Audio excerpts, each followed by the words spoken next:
안녕하세요. 저는 30대 후반 평범한 주부입니다.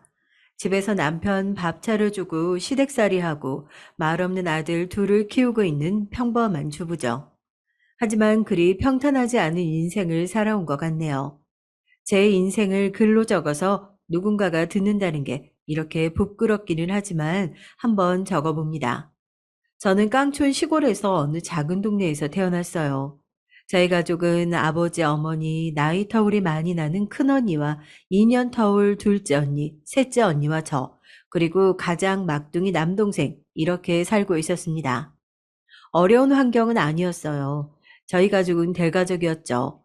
화목하다면 나름 화목한 집안이었고요.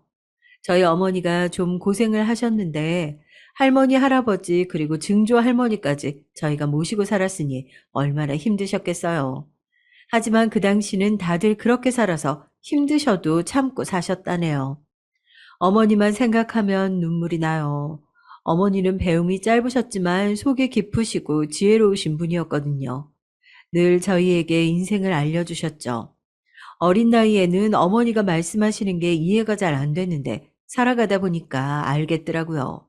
어머니의 이런 성격 때문인가 무뚝뚝한 아버지도 저희에게 잘 해주셨죠. 아버지는 저희 어머니를 만나기 전에 동네에서 알아주는 사람이라고 했어요. 어머니를 만나고 개과천선 됐다고 말할 정도니 말 다 했죠. 물론 잘해주신 게 생각하는 것만큼 잘해주시는 건 아니었어요. 제 주변을 보면 맞고 사는 친구들이 참 많았는데 저희 아버지는 때리지는 않았거든요. 그리고 어머니 덕분에 가끔은 사랑 표현도 해줘서 그런지 그 당시는 저희 아버지가 가장 다정한 아버지라 생각했어요. 지금 생각해보면 참 무뚝뚝한 아버지인데 말이죠. 그래도 어린 나이에도 저희를 아껴주는 게 느껴질 정도로 따뜻하게 봐주셨어요. 그렇게 저희 가족은 온기를 나누며 옹기종기 잘 살고 있었답니다. 하지만 제가 국민학교를 다니고 있을 때 그 행복은 깨지고 말았어요. 저희 큰아버지께서는 노름을 굉장히 좋아하시는데 여기저기 돈을 빌리다 결국 사고를 치셨죠. 큰아버지는 돈을 갚을 능력이 되지 않았고 저희 아버지에게 편지 한 장을 쓰고 사라졌습니다. 빚쟁이들은 하루가 멀다 하고 저희 집에 찾아와 돈을 달라고 깽판을 쳤죠. 하필이면 그때 아버지께서 사고가 나 일을 못하고 있는 상황인지라 상황은 더 안 좋았죠. 그리고 여기서 더 황당했던 건 큰아버지가 저희도 모르게 살림을 차렸다지 뭡니까? 도박으로 저희에게 그 빚을 넘기고 도망을 갔는데 자기 처자식은 어떻겠어요? 책임을 지는 사람이었으면 도박도 하지 않았겠죠. 아니나 다를까 큰아버지는 자기 처에게도 편지 한 장 남기고 연락을 끊었습니다. 큰어머니의 이야기도 길지만 간단하게 말씀드릴게요. 저희 큰어머니는 한번 갔다 오신 분이에요. 요즘이야 이혼이 흔하지만 그 당시엔 이혼이니 사별이니 여자가 한 번 갔다 오면 오만 욕을 들어야 했습니다. 큰어머니는 사별을 했죠. 자기 서방을 잡아먹었다며 아들과 힘든 나날을 지내고 있을 때 저희 큰아버지를 만났다고 했어요. 큰아버지는 한 인물 하셨거든요. 여자들을 꽤나 올리고 다녔죠. 그런 큰어머니는 큰아버지께 빠졌고 서로 사랑에 빠졌다고 했습니다. 큰어머니는 큰아버지가 자기 아들을 친자식처럼 잘해줘서 좋은 아버지가 될 것 같다고 생각하고 한 살림을 살 결심을 했대요. 그 큰아버지가 노름에 빠졌다는 걸 낳고 후회했지만 아이가 생겨버린 거죠. 태어날 아이마저 아버지가 없이 자라는 건 너무 큰 죄가 될 것 같다고 생각해 같이 살기로 결심했다고요. 하지만 저희 큰어머니 인생도 참 박복하죠. 그렇게 큰아버지는 도망갔습니다. 살다 살다 아이 둘을 혼자 키우기 너무 힘들어 저희를 찾아온 거예요. 갑자기 생긴 빚 때문에 힘든데 식구까지 늘어버리니 저희 큰언니는 집을 나가버리고 아버지는 늘 술을 드셨습니다. 다행인 건 큰어머니도 자기 남편이 빚진 거 자기가 갚아야 하지 않겠냐며 힘든 몸을 이끌고 일을 하시며 돈을 갚는 데 도와주셨어요. 하지만 불행히도 그 시기 때 할머니, 할아버지도 많이 편찮으셨고 얼마 있지 않아 돌아가셨어요. 아버지는 점점 술을 물처럼 마시기 시작했죠. 일도 하지 않았고요. 그 후로 저희는 반지하로 새들어 살기 시작했어요. 그래도 저희 어머니는 다 지나갈 거라고 늘 안아주셨습니다. 평소 힘든 일이 있을 때 괜찮을 거라며 말씀하셨어요. 그런 어머니의 모습을 보며 아버지는 어머니를 한번 쳐다보시고는 신문을 넘기셨죠. 하지만 큰아버지 사건이 있으신 뒤 달라지셨어요. 아버지는 어머니께 큰 소리 치셨습니다. 매번 저런 소리만 하니 자식들은 아무것도 모르는 거지. 지 애비는 힘든지도 모르고. 어머니는 아버지의 뺨을 세게 때리셨어요. 아직도 그 정막이 잊혀지지가 않네요. 아버지는 놀라 어머니를 쳐다봤어요. 어머니도 놀랐을 거라고 생각하고 숨을 죽이고 바로 어머니의 얼굴을 확인하는데 아버지의 눈을 똑바로 쳐다보면서 아무 말 없이 아무 감정 없이 보고만 있었죠. 아직도 생생히 기억납니다. 그 순간만큼은 큰 소리친 아버지보다 무표정한 어머니의 얼굴이 더 무서웠으니까요. 그 후에 아버지와 어머니는 말 하나 섞지 않으셨어요. 그 후론 부모님의 화목한 모습은 보이지 않았죠. 그저 밥 먹자, 다녀온다, 이런 이야기만 하고 대화라는 건 없었어요. 아버지는 그 순간을 가장 후회한다고 했습니다. 평소엔 잘 못해도 미안하다 금세 굽히는 아버지인데 이상하게 그날 이후로는 왜 말을 안 했는지 알다가도 모르겠네요. 꼭 가족과 싸우거나 말을 안 하면 후회할 일이 생기더군요. 야속하게도 그 시기에 어머니는 암에 걸리셨어요. 저희는 몰랐죠. 하지만 어머니는 자신이 암이라는 걸 알고 계셨던 것 같아요. 언제부터 알고 계셨는지 모르지만 어머니는 준비를 하고 계셨던 것 같습니다.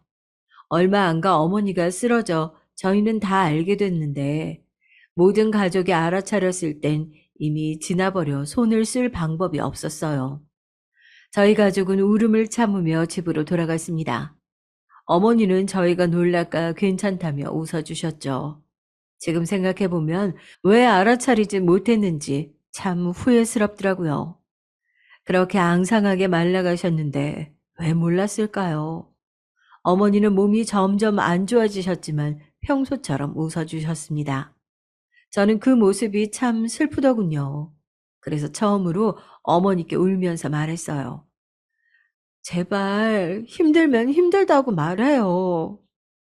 어머니는 그제야 말씀하셨어요. 미안하다. 우리 딸 다 컸네. 이렇게 엄마 걱정도 할 줄 알고. 엄마 많이 힘들어. 힘든데 우리 예쁜 아가 놓고 가기 미안해서 못 가겠다. 엄마, 힘들면 그만 놓으셔도 돼요. 제가 언니, 동생, 아버지 잘 책임질게요. 엄마 못까지 열심히 살게. 그러니까 편히 가도 돼요. 책임 안 져도 돼. 아가, 고맙다. 저는 어머니가 아프신 후부터 병간호를 했고, 그 때문에 조금 일찍 철이 들었습니다. 그래서 늘 어머니는 미안하다고 하셨죠. 늘 어머니가 돌아가신다면 제가 저희 가족을 책임져야 한다고 당연하게 생각해 왔는데, 어머니가 책임지지 않아도 된다고 말씀하시니 눈물이 날 것 같았어요. 그날 저와 어머니는 못할 말, 고민거리, 아버지 이야기, 남동생, 언니 이야기 등 많은 얘기들을 나눴습니다. 다행히 어머니는 얼마 남지 않을 거라는 말과 다르게 좀 더 살다가 가셨어요. 중간에 아버지와도 화해도 하시고 예전처럼, 아니 예전보다 더 애틋하게 어머니를 돌봐주셨죠. 그래서 어머니가 더 사셨나 싶네요. 힘들게 돌아가셨지만 마지막은 저희를 보며 웃으며 떠났습니다. 어머니 이야기를 하니 어머니가 참 보고 싶네요. 그렇게 어머니를 떠나보내고 한동안은 집에 있으니 어머니가 생각나서 잠을 잘 때 빼고는 늘 밖에서 지냈어요. 학교도 다니고 아르바이트도 구하고 친구도 만나고 그랬죠. 어머니가 돌아가시면 힘들어서 아무것도 못할 줄 알았는데 생각보다 덤덤하게 잘 넘기고 있다는 생각이 들었습니다. 그리고 그 시기 제게 사랑이 찾아왔죠. 친구 소개로 저는 저의 첫 남자친구를 만나게 됐습니다. 저희 첫 남자친구는 아주 다정했죠. 무뚝뚝한 남자들만 봐서 그런가 다정하게 말해주는 제 남자친구가 어찌나 멋져 보이던지. 여중 여고를 나와서 남자와 얘기를 해본 적이 없는 저는 제 처음 남자친구여서 그런지 친구들이 걱정할 만큼 제 남자친구에게 빠져 있었어요.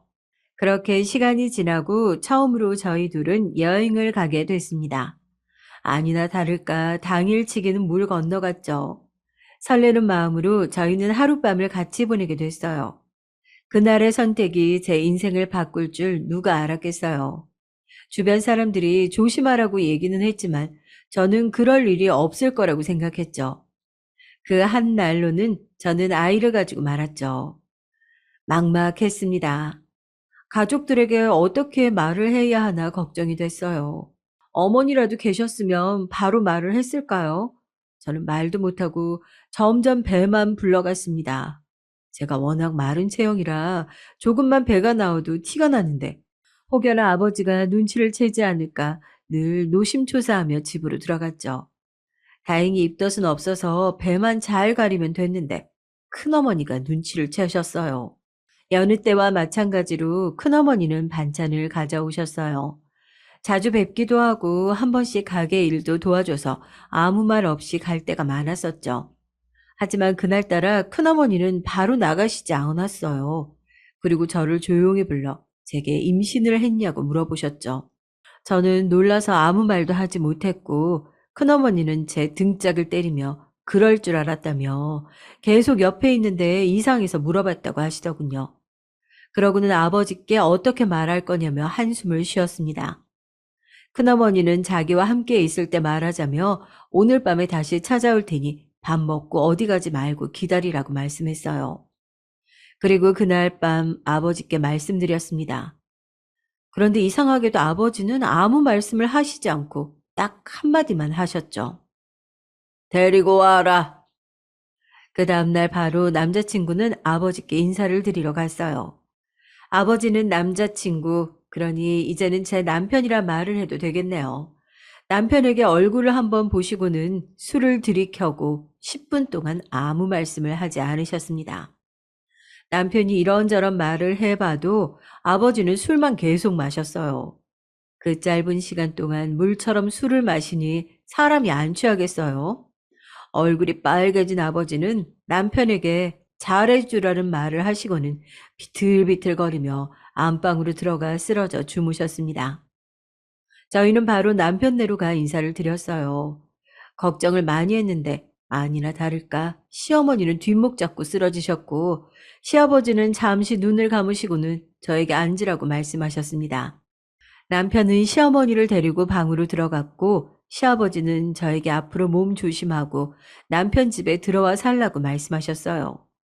그땐 너무 어려서 시댁살이가 힘들 거라고 생각을 못하고 있어서 감사하다며 아버지께 말씀드리고 오겠다고 했습니다. 그렇게 저희는 결혼식을 올리지 않았지만 법적으로 부부가 됐고 저는 시댁으로 들어가 살게 됐어요. 처음 시댁으로 들어갈 때도 쉽지 않았습니다. 시어머니는 누구 마음대로 오냐며 자기 자식 잡으려고 들어왔다며 저에게 못할 말을 다 하셨죠. 시아버지는 임신한 애한테 무슨 말을 하냐며 자기가 들어오라고 했다고 대신 말을 해주셨고요. 저는 그렇게 남편과 함께 살게 됐습니다. 처음에는 남편과 살 수 있다는 생각만 하니 너무 행복했어요. 남편도 걱정은커녕 같이 있을 수 있다고 좋아했고요. 시댁이 좀 사는 편이라 남편은 돈 걱정은 말라며 자기가 다 하겠다고 말했습니다. 돈을 보고 남편을 좋아한다는 건 아니었지만 그래도 돈 걱정은 하지 말라는 소리를 들으면 사람 잘 만났다는 생각이 들지 않겠어요? 내심 남편이 잘 사는 집안이라 다행이라는 생각이 들었습니다. 하지만 그래서 그런지 시어머니는 저를 탐탁지 않게 보더라고요. 저희 남편은 3대 독자라 엄청 귀하게 자랐거든요. 집도 잘 살아서 부족한 거 없이 시어머니의 보호 속에서 자랐고요. 그러니 남편을 끔찍이 아낄 수밖에 없는데 아무것도 모르는 여자애가 와서 임신을 했다고 하니 속이 얼마나 뒤집어지셨겠습니까? 저도 시어머니의 마음을 이해해 보려고 노력했지만 서운하고 마음이 불편한 건 어쩔 수 없더라고요. 제가 좀 잘하면 예쁘게 봐주시지 않을까 생각하며 노력했죠. 어릴 때부터 살림을 해서 그런지 살림은 곧잘 따라했죠. 그런 모습을 보고 시어머니도 별 말씀은 하시지 않더라고요. 하지만 점점 배가 불러가니 일하기도 힘들고 다른 사람에 비해 힘든 편은 아니었던 것 같지만 점점 피곤함이 자주 몰려오고 몸도 무거우니 힘들고 시어머니 때문에 예민해져서 힘들었어요. 남편은 학교 다니느라 제가 집에서 집안일을 하고 있을 거라는 생각도 못하고 있었고요. 집안일을 했다고 해도 잘했다며 칭찬만 하고 점점 속이 터졌습니다. 먹고 싶다는 거 잘 사주고 칭찬만 해주는 남편이 참 얄미웠어요. 저는 힘든데 남편은 자기가 잘해주니 뭐가 힘드냐며 어머니도 아버지도 다 잘해주지 않냐며 저에게 물어보는데 사랑스럽기만 하던 남편이 어느 순간부터인지 보기가 싫더라고요. 여보, 당신이 나한테 잘해주는 건 참 고마워요. 물론 시부모님도 저에게 못해주시는 건 아닌데 가끔 과하게 집안일을 시킬 때가 있어요. 그것 때문에 힘들어 죽겠는데 아무것도 모르는 당신은 잘했다고 칭찬만 하니까 너무 답답해요. 저는 처음으로 남편에게 제 속마음을 말했습니다. 남편은 어머니가 그렇게 집안일을 막 시킬 사람은 아닐 거라며 하지만 제가 힘들다고 하니 말을 해보겠다고 하더군요. 저는 남편이 시어머니께 말을 하면 제가 시어머니 욕을 했다고 생각할 테니 말하지 말고 그냥 집안일을 도와달라고 했어요. 평일에 남편은 친구들을 보러 나갔는데 고맙게도 그 말을 하고 그 다음 날은 집에 있었습니다. 하지만 그냥 제가 말을 하지 말았어야 했나 봐요. 점심을 차리고 있는데 남편이 저보고 자기가 하겠다며 힘드니까 앉아 있으라고 말했어요. 그걸 듣고 시어머니는 남자가 무슨 주방에 있냐며 화를 내시더니 남편에게 들어가라고 했죠. 그러자 남편은 하면 안 되는 말을 하고야 말았죠. 어머니가 계속 시키니까 힘들어하죠. 아니, 그리고 남자가 주방에 들어갈 수 있지, 안 그래요? 아버지? 너는 어머니한테 그 말버릇이 뭐냐? 죄송하다고 해. 그리고 너는 사내놈이 지 마누라 감싼다고 주방까지 들어가겠다는 건 또 무슨 부려냐? 남자는 남자답게, 여자는 여자답게 하는 거다. 너는 잔말 말고 졸업이나 할 생각해. 남편은 결국 사고를 치고 말았습니다.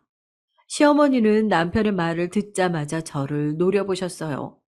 거기다 시아버지마저 혀를 차며 남편과 저를 쳐다봤죠. 저는 그때 딱 느꼈습니다. 제가 아무리 잘해보도록 노력을 해도 시부모님의 마음에 차지 않을 거라는 걸요. 그날 저는 시어머니께 한 소리를 듣고 말았죠. 너는 네 남편 앞에서 내 욕도 하고 다니니? 세상에 임신이 뭐 유세야? 우리가 뭐 손주 보고 싶어서 먼저 빌었어. 네가 네 몸 관리 잘했으면 여기 올 일도 없었을 텐데 누구 탓을 해? 시어머니의 말에 크게 상처를 받았고 제 임신이 축복이 아닌 것 같다는 생각에 아무 말도 못하고 방으로 들어가서 혼자 눈물을 삼켰죠. 얼마나 서럽던지 그날따라 저희 어머니가 너무 보고 싶었습니다. 남편도 옆에 없고 시어머니, 시아버지의 말은 머릿속에 맴돌고 친정엄마가 계셨다면 제가 이 집에 있지 않아도 됐을까요? 아니면 그런 소리를 듣고는 이 방에 있는 게 아니라 당장 뛰쳐나가 친정으로 도망갔을까요? 유난히도 어머니가 그리운 하루였죠. 그 다음 날 시부모님은 아무 말도 하지 않으셨습니다. 내심 미안하다, 말이 심했다고 말씀하시면 어떻게 말을 해야 할까 고민했는데 그런 이야기는 하지도 않으시더라고요. 그런 기대는 하지 않는 게 좋을 것 같았는데 말이죠. 시간이 지나 출산을 하게 됐습니다. 축복받지 못할 거라는 생각에 걱정이 많았는데 첫 손주를 본 시부모님의 표정은 밝았어요. 역시 자기 손주는 예뻐 보일 수밖에 없겠죠. 그래, 고생했다. 요놈이 아들이라 얼마나 다행인지. 그놈 자기 아빠를 닮아서 아주 똑똑하게 생겼네. 그래도 네가 잘하는 게 있긴 있구나. 처음부터 나처럼 이런 떡두꺼비 같은 아들을 낳고. 고생했다는 말을 못 들을 줄 알았는데 들으니까 잠시 감동을 했지만 바로 그 감동은 식어버렸습니다. 제가 딸을 낳았다면 제 딸은 이렇게 예쁨을 못 받았겠죠? 그리고 제 아들은 남편보다 저를 닮았는데 그저 예쁜 모습은 다 남편을 닮았다고 하고 못난 모습은 저를 닮았다고 하더군요. 뭐 그런 말이야 흘려들으면 그만이지만 몸이 힘든데 괜찮냐는 말 한마디도 없이 누구를 닮았네 마네 하니까 시부모님이 더 미워 보였어요. 저희 아버지는 일이 있으셔서 못 오셨고 큰어머니가 대신 오셔서 저에게 고생했다고 말을 해줬죠. 그땐 큰어머니가 저에겐 어머니 같은 존재였어요. 첫 손주를 보신 시부모님과 친정아버지는 제 아들을 무척 아끼고 사랑해 주셨습니다. 시부모님이 제 아들을 어느 순간 미워할까 걱정이 들었지만 절대 그럴 일이 없다는 걸 알게 됐고 그 걱정은 덜어두게 됐어요. 괜히 제가 밉보이면 제 아들에게까지 불똥이 튈까 걱정을 했는데 그런 걱정은 하지 않아도 되니 말이죠. 저는 출산을 하고 쉬지도 못하고 시댁살이를 하며 살고 있었습니다. 출산 후 몸도 안 좋아 힘든데 살림까지 하고 육아에 시부모님 잔소리까지 들으니 임신했을 때보다도 더 예민해지더군요. 믿을 만한 남편은 일을 한다고 들어오지를 않으니 기댈 곳이 하나도 없었어요. 친구들과는 임신을 하고 난 후 연락이 다 끊겼고 그나마 있던 친구들도 하나 둘 일자리를 구하면서 저와 다른 길을 걷다 보니 멀어졌죠.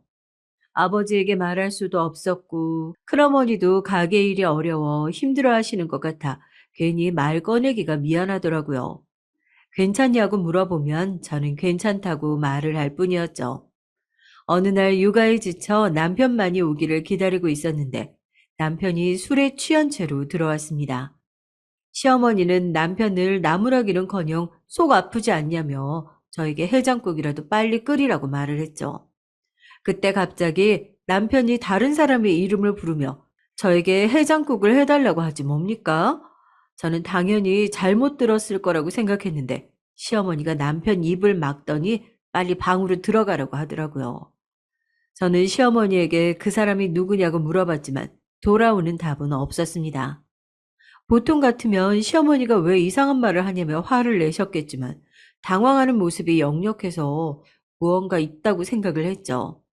저는 바로 방으로 달려가 남편을 깨워봤지만 남편은 이미 술에 취해 깊이 잠든 상태였어요. 저는 마음을 가다듬고 아이를 돌봤습니다. 잘 수 있는 시간에 쪽잠이라도 자야 하는데 그 일 때문에 한숨도 자지 못했죠. 그 다음날 저는 남편에게 그 사람이 누구냐고 물었어요.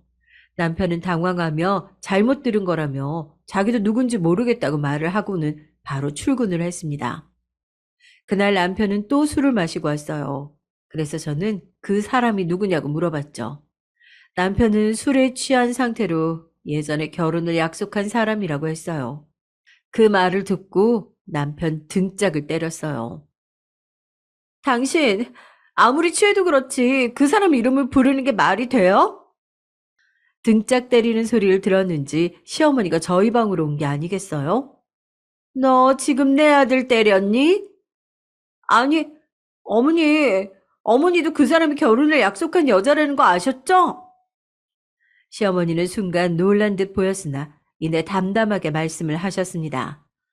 아이고, 그렇게 지겹게 굴어야겠니? 어? 내가 그 애를 어떻게 있니? 너보다 훨씬 참하고 싹싹한 애였는데 이런 애가 우리 집에 오다니. 아유, 내 팔자야. 그 소리를 듣고 참지 못하고 어머님께 한 소리를 하고 말았어요. 어머니, 사람 앞에서 어떻게 그런 말을 하세요? 아무리 제가 못 믿어도 그렇지 면전에다가 그런 소리를 하는 거 아니에요. 내가 뭐 틀린 말 했니? 그리고 너 감히 우리 귀한 집 아들을 때려? 너도 내가 네 아들 때리면 기분이 좋겠어? 시어머니는 어린 아들을 건드리며 말을 하는데 할머니라는 사람이 어떻게 그런 말을 할 수 있는지 화가 폭발하고 말았습니다. 저는 바로 짐을 싸버렸어요. 남편은 당황해서 자기가 잘못됐다고 하고 시어머니는 기가 차다면서 저를 지켜보고 있었죠. 그러면서 시어머니는 제가 잘했다면 그 여자 이름이 자기 아들 입에서 나오지도 않았을 거라며 제 탓을 하기 시작하는 겁니다. 기가 막히지 않나요? 그게 왜 제 잘못이죠? 시어머니는 남편이 바람을 펴도 제 탓으로 돌릴 사람이었습니다. 저는 그게 왜 내 탓이냐고 말도 하지 못하고 울면서 집을 나왔어요. 아들도 두고 왔죠. 저를 탓하는 소리 때문에 짐도 다 놓고 바로 뛰쳐나오느라 아무것도 들고 나오지 못했죠. 그 상태로 친정으로 갈 수도 없고 저는 둘째 언니에게 전화를 했어요. 둘째 언니는 놀라서 제가 있는 곳으로 달려왔습니다. 둘째 언니는 울고 있는 저를 보고 꼭 안아줬어요. 언니는 무슨 일이 있냐고 물어보지도 않고 울고 있는 거를 하염없이 지켜만 보고 있었죠. 둘째 언니를 보면 저희 어머니를 참 많이 닮았다고 생각했는데 그때는 정말 어머니가 저를 안아주는 것처럼 저를 꼭 안아주더라고요. 그래서 그런지 더 서러워져서 울었던 것도 있었어요. 진정되고 나서 언니는 조심스럽게 물어봤습니다. 저는 그간 시댁에서 있었던 일과 그때의 일을 말했죠. 언니는 화를 내며 당장 자기가 가서 깽판을 칠 거라며 자기 자식만 귀한 줄 아냐며 누가 보면 언니가 그 일을 당한 당사자인 줄 알 정도로 크게 화를 냈어요. 언니가 대신 화를 내줘서 그런지 마음이 조금 풀리더라고요. 언니는 아버지께 말씀 안 드릴 거냐며 물어봤지만 저는 아무 말도 하지 않았습니다. 임신까지 속여 늦게 말하고 시댁에서라도 잘 살라며 남편과 저를 믿고 시댁에 보냈는데 제가 어찌 아버지께 얘기를 하겠어요. 그래도 언니와 이야기를 하고 나니 마음이 한결 편해졌습니다. 언니는 자기 집에서 자고 가라고 했지만 아들이 생각나서 돌아가겠다고 했어요. 집으로 들어가니 시아버지는 주무시지 않고 신문을 읽으며 거실에서 저를 기다리고 있었어요. 시아버지는 제게 보더니 한숨을 쉬며 저에게 앉아보라고 말씀하셨죠. 시아버지는 제게 힘드냐고 물어보시더군요. 저는 아무 말도 없이 바닥만 바라봤습니다. 시아버지는 저보고 그래도 참고 견디라며 시어머니는 저보다 더 힘들게 시댁살이를 했다고 했죠. 제가 힘들게 시댁살이를 하고 있다는 걸 알면서도 참으라고 하는 시아버지가 참 미웠습니다. 차라리 말을 안 하는 게 더 나았을 거란 생각이 들었어요. 안 그런가요? 이곳에서 당장 떠나고 싶은 마음은 가득했지만 저희 아들 때문에라도 참고 살아야 한다고 생각을 하니 버텨지더라고요.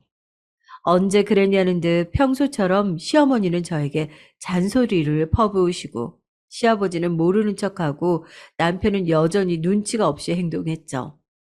그렇게 시간이 지나고 결혼 기념일이 다가오고 있었어요.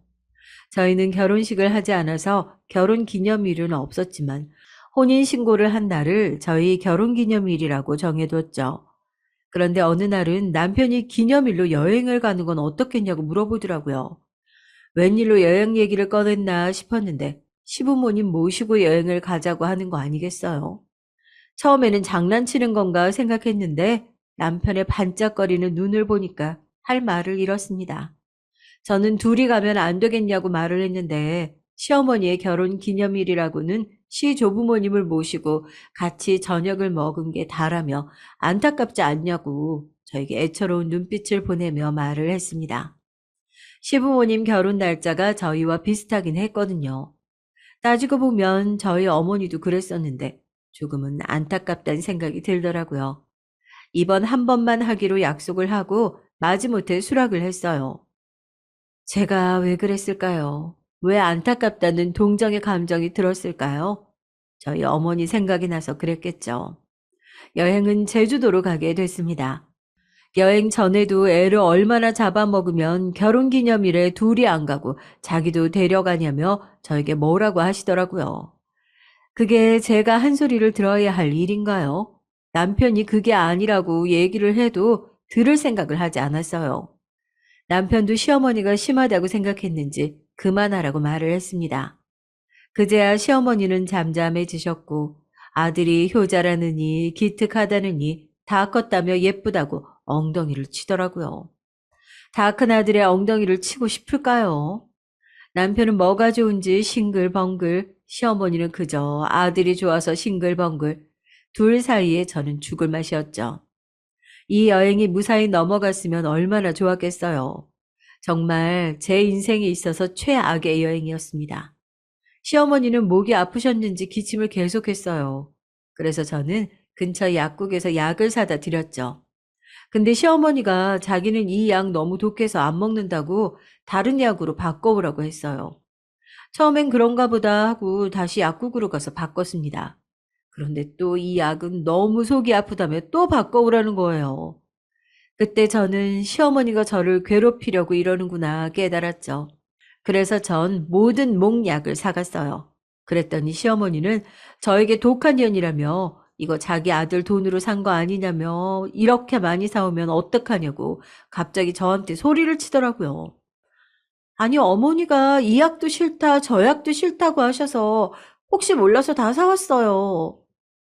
이 독한 년, 아유, 내가 내 명에 못 살지. 아니면 나한테 물어보면 되는 거 아니니? 넌 묻지도 않고 그냥 갔다 왔잖아. 저는 아차 싶었죠. 빨리 약을 사와야겠다는 생각에 물어보진 않았거든요. 언성이 높아지자 남편이 말렸습니다. 아우, 어머니, 아프신데 약 드시고 주무세요. 화내시면 더 안 좋아요, 예? 아, 애기도 있어서 감기로 고생하면 저희도 진짜 고생이에요. 시어머니는 괜히 아들에게 감기 옮을까 걱정하시며 약을 먹었습니다. 그것도 처음에 제가 샀던 약을요.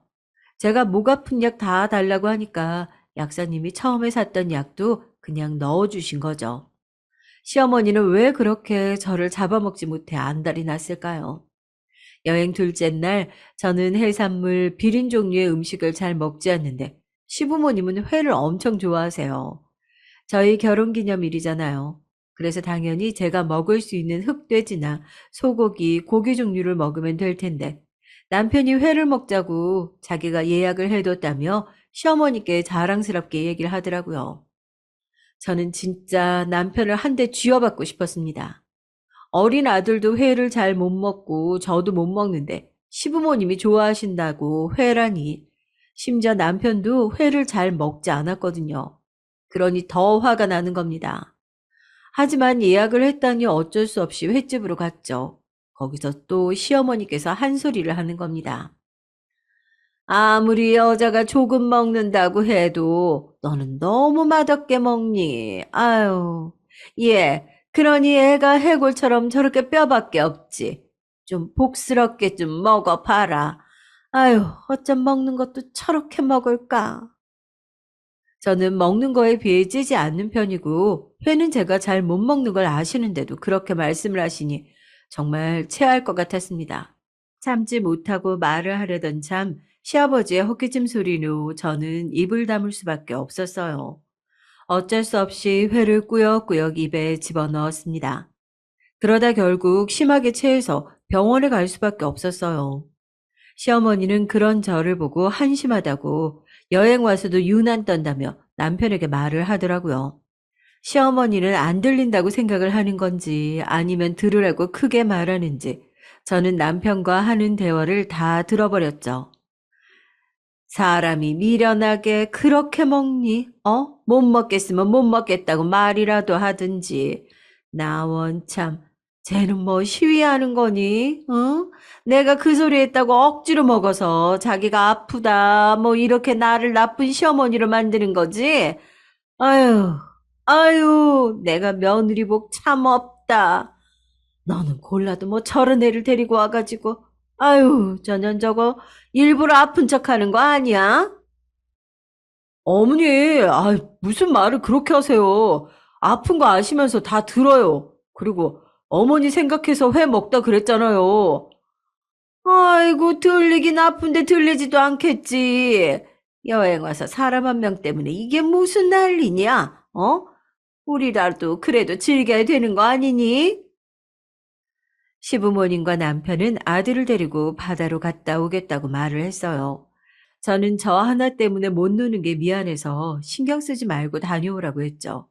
그런데 너무 화가 나는 거 아니겠어요? 시어머니는 저를 못 잡아먹어서 안달이 난 사람처럼 매번 꼬투리를 잡고 이년저년 하면서 욕이나 하고 자기도 아팠던 건 생각 못하고 제가 아프니 놀지도 못한다고 투덜거리고 괜찮냐는 말 한마디도 없고, 아니, 그건 바라지도 않았어요. 근데 일부러 아픈 척을 한다니, 사람이 쓰러질 정도로 힘이 없는 게 뻔히 보이는데, 그런 말을 한다는 게 정말 괘씸하지 않나요? 여행이 끝나고 시부모님은 목욕탕에 갔다 오겠다며 나갔습니다. 아들도 할아버지와 같이 가고 싶다고 말을 해서 같이 목욕탕에 가 남편과 저만 집에 있었죠. 때는 이때였습니다. 저는 바로 남편에게 이렇게는 못 살겠다고 말을 했어요. 남편은 조금만 참으라며 어머니도 아버지도 다 우리를 위해서 하시는 말이니까 참고 견디면 언젠가는 마음을 여실 거라고 말을 했죠. 언제까지 마음이 열리길 기다릴까요? 여보, 내가 언제까지 이런 소리를 들으면서 살아야 돼요? 당신 때문에, 그리고 내 새끼 때문에 참고 사는 건데, 언제까지 참아야 되는데, 매일 다 우리를 위한 거다. 조금만 참아라. 이런 소리만 할 줄 알았지. 언제까지 2년 전에 하는 말을 들으면서 살아야 하는 거냐고요. 참다 참다 남편에게 한 소리를 크게 했어요. 또 저는 남편에게 한 번도 반말을 한 적이 없습니다. 저희 어머니도 아버지께 늘 존댓말로 말을 해서 그런지 저도 모르게 제 남편에게 존댓말을 하게 되더라고요. 남편도 저의 큰 소리와 반말로 적잖이 당황했나 봅니다. 아니, 그게 아니고, 그럼 뭐 따로 지낼 수밖에 없지. 그래요. 그럼 내가 나가 살까요? 그게 아니고, 그럼 우리 따로 나가서 살까? 남편은 저희가 시부모님과 따로 나와 사는 게 어떠냐고 먼저 제안을 했죠. 저는 당연히 그래야 한다고 생각했어요. 몇 년 동안 이런 취급을 받고 살았는데 같이 살 수는 없으니 알아서 하라고 말을 했죠. 시부모님께는 남편이 말을 하기로 했습니다. 시부모님은 따로 나간다는 얘기를 듣자마자 저를 붙잡고 꼬치꼬치 캐물으셨어요. 애가 무슨 소리를 들었길래 나가와 산다는 말을 하니? 응? 너 또 내 욕하고 사니? 너 뭐 내 아들이랑 나랑 잘 지낸다고 질투하지? 아님 자기 편 안 들고 매번 지 애미 편 드니 질투가 나니? 어머니, 저 질투 같은 거 없고요. 남편이 먼저 나와 살자고 했어요. 시어머니는 되도 않은 말로 저를 몰아세웠습니다. 질투라니, 제가 자식과 부모 사이를 질투할 일이 뭐가 있겠어요. 안 그런가요? 오히려 시어머니가 저희 사이를 질투하는 것 같다는 느낌을 받았습니다. 저는 질투라는 단어를 듣자마자 시어머니는 남편을 평생 자기 자식으로 치마폭에 감싸고 키우고 싶었지 않나 이런 생각이 들었어요. 근데 갑자기 남편이 저를 데려와 같이 살겠다고 하니 저를 더 탐탁지 않게 생각했던 거고요. 예전에 그 결혼을 할 뻔했다던 그 사람도 실은 시어머니 때문에 결혼을 못했던 건 아닌가 생각이 들더군요. 시어머니는 제가 남편이 먼저 나와 살자고 말을 했다고 하니 곧장 남편에게 전화를 하더군요. 남편과 통화를 하고 나니 시어머니는 앞으로 두고 보겠다면서 자기 눈앞에서 안 보인다고 자기 자식 신경 쓰이는 행동 하기만 해보라며 으름장을 놓았습니다. 저희는 드디어 시부모와 따로 나와 살게 됐어요. 아침이 정말 다르더군요. 아침부터 한숨이 나왔는데 첫날이 가장 행복했습니다. 평화로운 아침이 얼마만인지 남편에게 아침밥은 알아서 챙겨 먹으라고 여유로운 아침을 보냈죠. 아이를 보는 것도 어찌나 행복하던지 스트레스 받지도 않으니 몸도 가벼운 것 같은 느낌이 들더라고요. 신기한 건 시부모님이 안 계시니까 금술도 좋아졌어요. 그래서 그런가 둘째가 바로 생겼습니다. 이젠 시부모도 안 계시니 편하게 아버지도 보러 갔다 올 수 있고 큰어머니도 볼 수 있어서 너무 좋았어요. 한 번씩 언니도 저희 집에 놀러 와서 아기를 봐주기도 하고 어찌나 좋던지 이게 자유가 아닌가 싶었습니다. 아버지도 손주를 봐서 좋으신지 전부 다 많이 웃으셨죠. 저희 아버지가 목수라 손재주가 좋으신데 손주들 가구를 만들어주고 싶다며 태어날 아이의 침대도 만들어 주셨어요.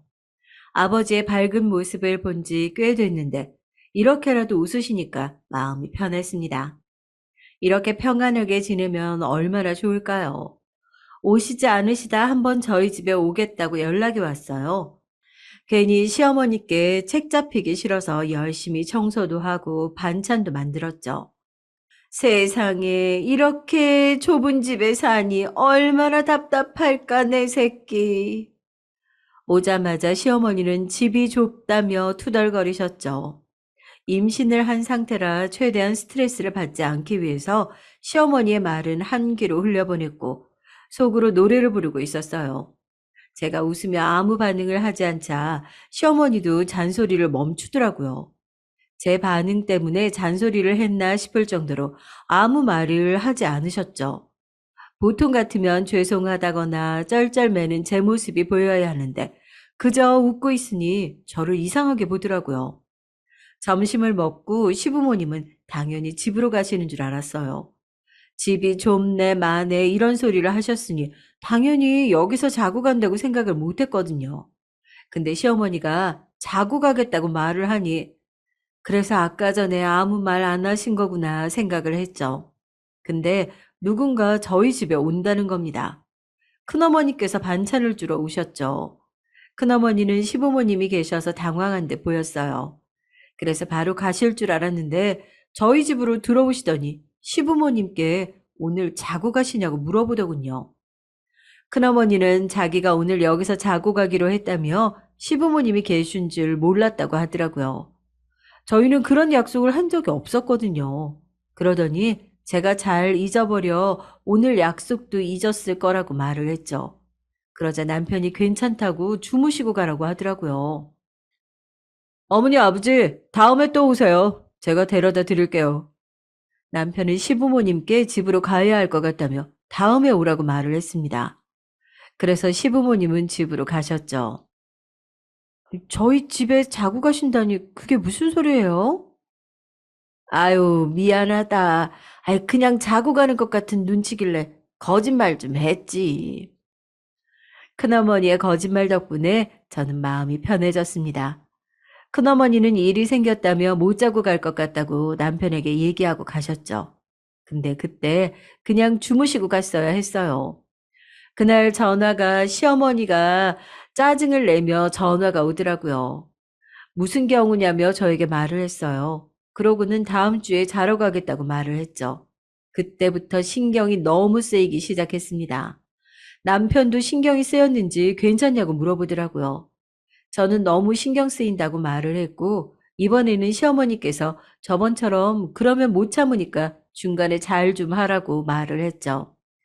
남편에게 소리를 친 이후 남편은 제 눈치를 많이 보더라고요. 제가 그 후로 할 말은 다 해서 그런지 쩔쩔매더라고요. 처음에는 좀 안쓰러웠지만 어쩌겠어요. 시부모님이 주무시기로 한 날이 다가왔습니다. 주무시는 것 때문에 더 신경을 써야 하니까 피곤하더라고요. 시어머니가 또 뭐라고 할지 생각만 해도 걱정이 되더군요. 시아버지야 늘 소파에서 TV를 보고 계시고 시어머니가 뭐라 하셔도 못 들은 척 하시니 신경 쓰이진 않았는데 그날따라 몸도 안 좋고 피곤해서 시어머니가 뭐라고 하시면 터질 것 같았기 때문이죠. 일단 먼지 청소 얘기부터 시작하고 반찬, 빨래 등 이것저것 살림을 하나하나 참견하시겠죠? 아니나 다를까 살림 하나하나 잔소리를 하기 시작하더라고요. 제가 살림 하나는 잘하는데 어머님은 신기할 정도로 다른 이유 하나하나 만들어서 저에게 뭐라고 하시더라고요. 예상을 못했던 건 아니라 그날도 웃으며 알겠다고 얘기했죠. 중간에 남편이 시어머니를 거실로 모시고 가보려고 했지만 요리하는 모습을 봐야겠다며 식탁에 딱 앉으셨어요. 그러니 신혼 초반 때가 생각났습니다. 그때도 배가 불러 힘들어해도 시어머니는 앉아 혼수만 두고 제가 다 요리를 했어요. 역시나 사람은 바뀌지 않는 모양입니다. 똑같이 식탁에 앉아 제 실수만 기다리고 있었으니까요. 저녁을 다 먹고 저희 아이들 방을 보시더니 가구는 어디서 샀냐고 물어보셨어요. 저희 아버지가 만들었다고 하자 시어머니가 한 소리 하시더라고요. 아니, 그냥 좀 좋은 거 하나 사지. 애들 머리 다치면 그럼 어쩌려고 그래? 아이, 장인어른이 솜씨가 좋으셔서 그런 걱정 안 하셔도 돼요, 어머니. 저희는 아버지도 아이들 생각해서 튼튼하고 안전하게 만드셨어요. 그래도 그렇지. 가구는 오래 쓰는 건데 돈 좀 들여서 사지 그랬니? 어? 없이 살아 그런가? 애가 한 번씩 보면 이상한 데서 돈을 아껴. 네? 아니, 어머님 그게 무슨 소리예요? 없이 살다니요. 저희 부모님 열심히 사셨고 없어도 부족한 거 없이 잘 자랐어요. 너는 애가 어디서 어른 앞에서 소리를 치니? 매일 따박따박 말대꾸. 아우. 어머니! 그때 시아버지가 또 헛기침을 크게 하셨습니다. 늘 이런 일이 있을 때 그만하라며 헛기침을 하시는 시아버님. 그날따라 얼마나 반가웠던지 괜히 화를 내봤자 소용이 없을 것 같아서 방으로 들어갔어요. 어머니, 제발 그렇게 말씀하지 마세요. 들어가 주무세요. 시부모님은 아이들 방으로 주무시러 들어갔고 남편도 저희 방으로 들어와 미안하다며 사과를 했습니다. 피곤하기도 했고 말할 힘도 없어서 알았다고 넘겼죠. 그 다음날 아침 먹고 가신다는 시부모님은 밖에서 점심이라도 먹자며 준비를 하고 있었어요. 근데 갑자기 시어머니가 저에게 소리를 치는 거 아니겠어요? 너, 이게 뭐니? 네? 카드 명세서요. 어머니 저희 거 지금 몰래 훔쳐보신 거예요? 아무리 그래도 그렇지 서랍에 있는 걸 열어서 보시면 어떡해요? 이년아, 아들이 힘들게 번 돈을 써? 그러고는 제 뺨을 때리려고 하시는 거 아니겠어요? 어머니! 결국 뺨을 맞고 말았습니다. 어머니, 미치셨어요? 하다 하다 이젠 때리기까지 하시는 거예요? 그리고 계속 2년 전년 저 이렇게 못 살아요. 저 이혼할게요. 이렇게 살다가 돌아버릴 것 같아요.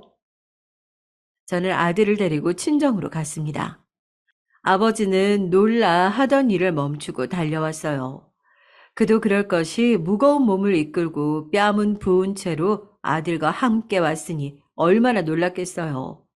제 아들도 놀라서 울음을 멈출 생각을 하지 않았고요. 친정이 저희 집과 가까워서 다행이었죠. 아버지는 조금 흥분을 한 채로 남편이 때린 거냐며 물어보더라고요. 아니에요, 아버지. 그게 시어머니랑 다툼이었는데 시어머니가 화를 못 참으시고 때리셨어요. 시어머니의 얘기가 나오자 아버지는 화가 많이 나셨고 저는 진정시켜 드려야 했죠. 그리고는 아버지께 그간 있었던 일을 다 말했어요. 아버지는 이혼하라며 화가 잔뜩 나셔서 말리지 말라며 갑자기 망치를 챙기는 게 아니겠어요?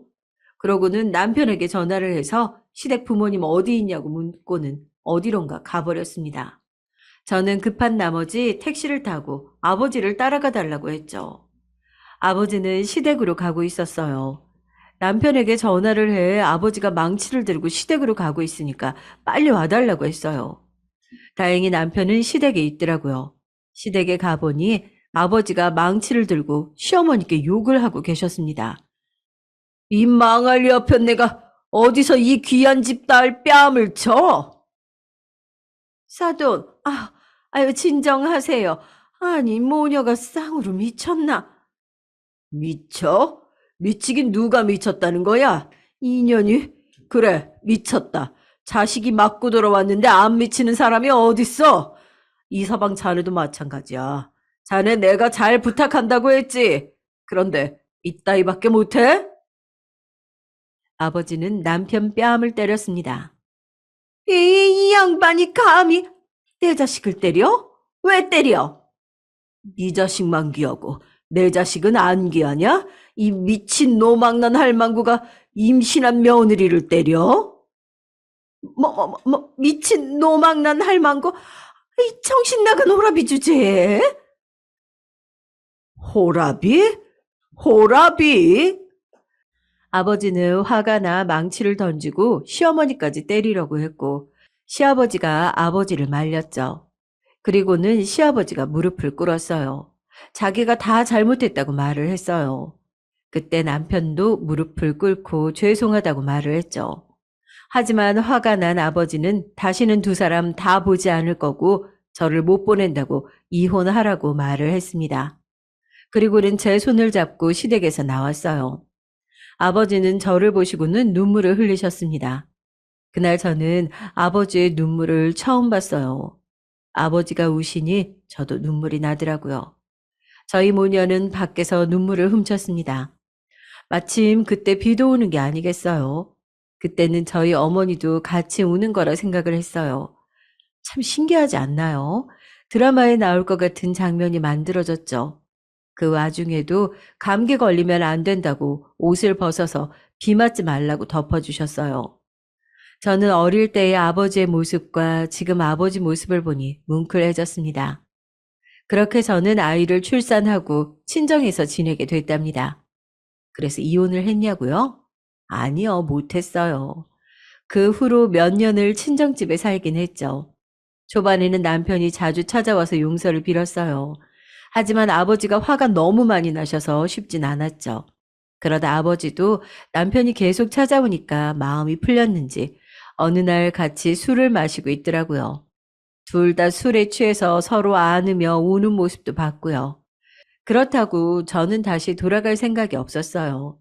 이혼은 진심이었거든요. 남편이 가정적이라 아이들도 잘 챙겨줬고, 이렇게만 따로 지내 산다고 해도 나쁠 것 같지는 않았어요. 아버지를 도와 일도 시작했고, 혼자 독립할 수 있을 것 같은 느낌이 들었죠. 하지만 남편은 제게 다시 들어와 살면 안 되겠냐고 빌었습니다.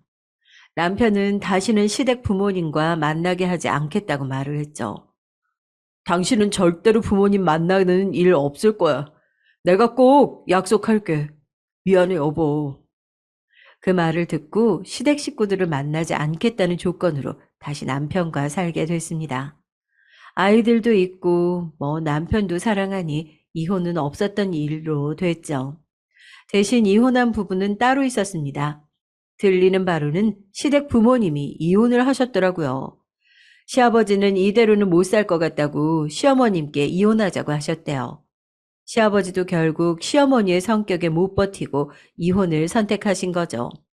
다 시어머니가 자초한 일이니 시어머니도 이제 혼자서 사셔야겠죠. 어쨌든 저는 그 뒤로 시댁 식구는 한 번도 보지 않았고 남편만 간간히 시부모님을 따로 뵈러 갔어요. 모든 사람은 다 귀하고 사랑받아 마땅할 사람들밖에 없다고 생각해요. 시어머니는 그걸 모르고 이래저래 욕하다가 결국 혼자가 되고 만 거죠. 시아버지도 그때 모른 척만 하지 않았다면 시어머니가 지금보다는 괜찮은 사람이 되어 있을 텐데 사람은 바뀌지 않느냐 아닐 수도 있겠죠. 여러분도 이상한 꼬투리를 누군가가 잡는다고 하면 그냥 흘려버리거나 당당하게 맞서 싸워봐요. 안녕하세요. 저는 슬아의 아들 하나, 딸 하나를 두고 있는 60대 여자입니다. 우리 또래 엄마들은 만나면 다들 자기 자식 자랑하느라 바쁘죠. 우리 아들이 얼마나 좋은 직장에 다니는지, 우리 딸이 얼마나 효녀인지 얘기하면서요. 저는 자식 농사를 망쳤다면 망쳤다고 할 수 있는 사람인데요. 제 딴에는 열심히 키운다고 키웠는데, 역시 자식 일은 제 마음대로 안 되나 봅니다. 아마 제 사연을 듣는 여러분들 중에서도 애들 낳고 장성할 때까지 키우신 분들 많으실 텐데 다들 자식들과 화목하게 지내시는지 궁금하네요. 만약 그렇다면 정말 존경하고 부럽습니다. 그럼 제가 왜 자식 농사를 망쳤다고 하는지 한번 이야기해 볼까요? 잘 들어주셨으면 좋겠습니다. 저는 남편과의 사이에서 3살 터울의 아들 1명과 딸 1명을 낳았어요. 첫째가 아들, 둘째가 딸입니다. 남편은 천성이 좀 게으르다 보니까 나가서 일하는 걸 싫어했어요. 일을 아예 안 한 건 아니지만 내 식구 먹고 살기에는 한참 부족했죠. 그냥 일용직 비슷하게 일 있을 때 한 번씩 나가서 일하고 귀찮은 날은 그냥 집에서 술이나 퍼 마셨어요. 한마디로 경제력이 없었습니다. 그래서 저는 둘째 아이가 걸음마를 떼고부터는 한량 같은 남편 대신 돈을 벌어야 했어요. 남편이랑은 선을 봐서 몇 개월 만에 결혼했는데 그런 사람인 줄 알았으면 결혼을 하지 않았을 것입니다. 결혼 전만 해도 남편이 이러진 않았어요. 남편은 선자리에서부터 제게 적극적으로 사귀자며 들이댔습니다. 저는 착하고 여성스러운 여자가 좋은데 그쪽이 딱 제 이상형이에요. 네? 제가요? 네. 그리고 엄청 예쁘시고요. 예쁘다는 그 말 듣기가 참 좋더라고요. 그 듣기 좋은 말에 넘어가 몇 달 사랑을 받다 그만 결혼이라는 선택을 덜컥 해버리고 말았습니다. 그래도 1년 사계절은 한번 만나보고 어떤 사람인지 판단했어야 하는데 그 시절은 왜 그리도 결혼을 번갯불에 콩 볶듯 빨리 했는지 모르겠어요. 나이가 찰 거니 결혼을 서두르라는 친정집의 성화와 시댁의 성화에 전 그만 결혼식으로 넘어가 버렸습니다. 그리고 사람 보는 눈이 없어서 이런 사람과 애를 둘씩이나 낳고 사는 제 자신을 얼마나 원망했는지 몰라요.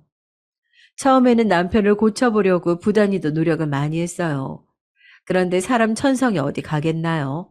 제가 아무리 울면서 애원해봐도 남편에게는 그저 잔소리로 들릴 뿐이었습니다. 말로는 알겠다고 하면서 한쪽 귀로 듣고 한쪽 귀로 흘려버리는 거예요. 그리고 결혼하고 5년 정도 지났을 무렵부터는 저도 남편을 포기하기 시작했죠. 그때는 이미 질려버려 남편에 대한 애정이 하나도 남아있지 않은 상태였습니다. 돈 못 벌어오는 것도 괜찮으니까 그저 아이들 결혼할 때 더도 덜도 말고 평범한 아빠 역할만 해줬으면 좋겠다고 생각했어요. 그래도 아이들은 맨날 집에서 술 먹고 놀기만 하는 아빠가 일하느라 바빠서 얼굴 보기 힘든 저보다는 나았는지 아빠를 잘 따르더라고요. 그나마 아이들이 아빠를 좋아해 주어서 다행이라고 생각했어요. 그런데 아이들이 학교에 들어가서부터는 남편에게서 이상한 징조가 느껴졌습니다. 이게 왜 여기서 나오지? 남편의 주머니에서 여관 영수증이 나온 겁니다. 거기다 옷에선 이상한 여자 향수 냄새까지. 설마 이 인간이? 남편이 바람을 피우는 것 같더라고요. 순간 옆집에서 한창 바람으로 남편이 두 집 살림하네 어쩌니 하면서 저한테 울며 불며 난리를 떨고 간 아줌마 얼굴이 확 스쳐 지나가더라고요. 한숨이 절로 나왔습니다. 이걸 어째야 할지. 근데 솔직히 누가 봐도 확신할 만한 증거들이 많았지만 굳이 들먹이진 않았어요. 아이들 앞에서 싸우기도 싫었고, 그리고 남편한테 애정이 없어서인지 바람 피우는 걸 알면서도 별로 화가 나지 않더라고요. 그냥 이런 망나니도 좋아해주는 여자가 있구나 하는 생각에 어이가 없어서 실소만 나올 뿐이었죠.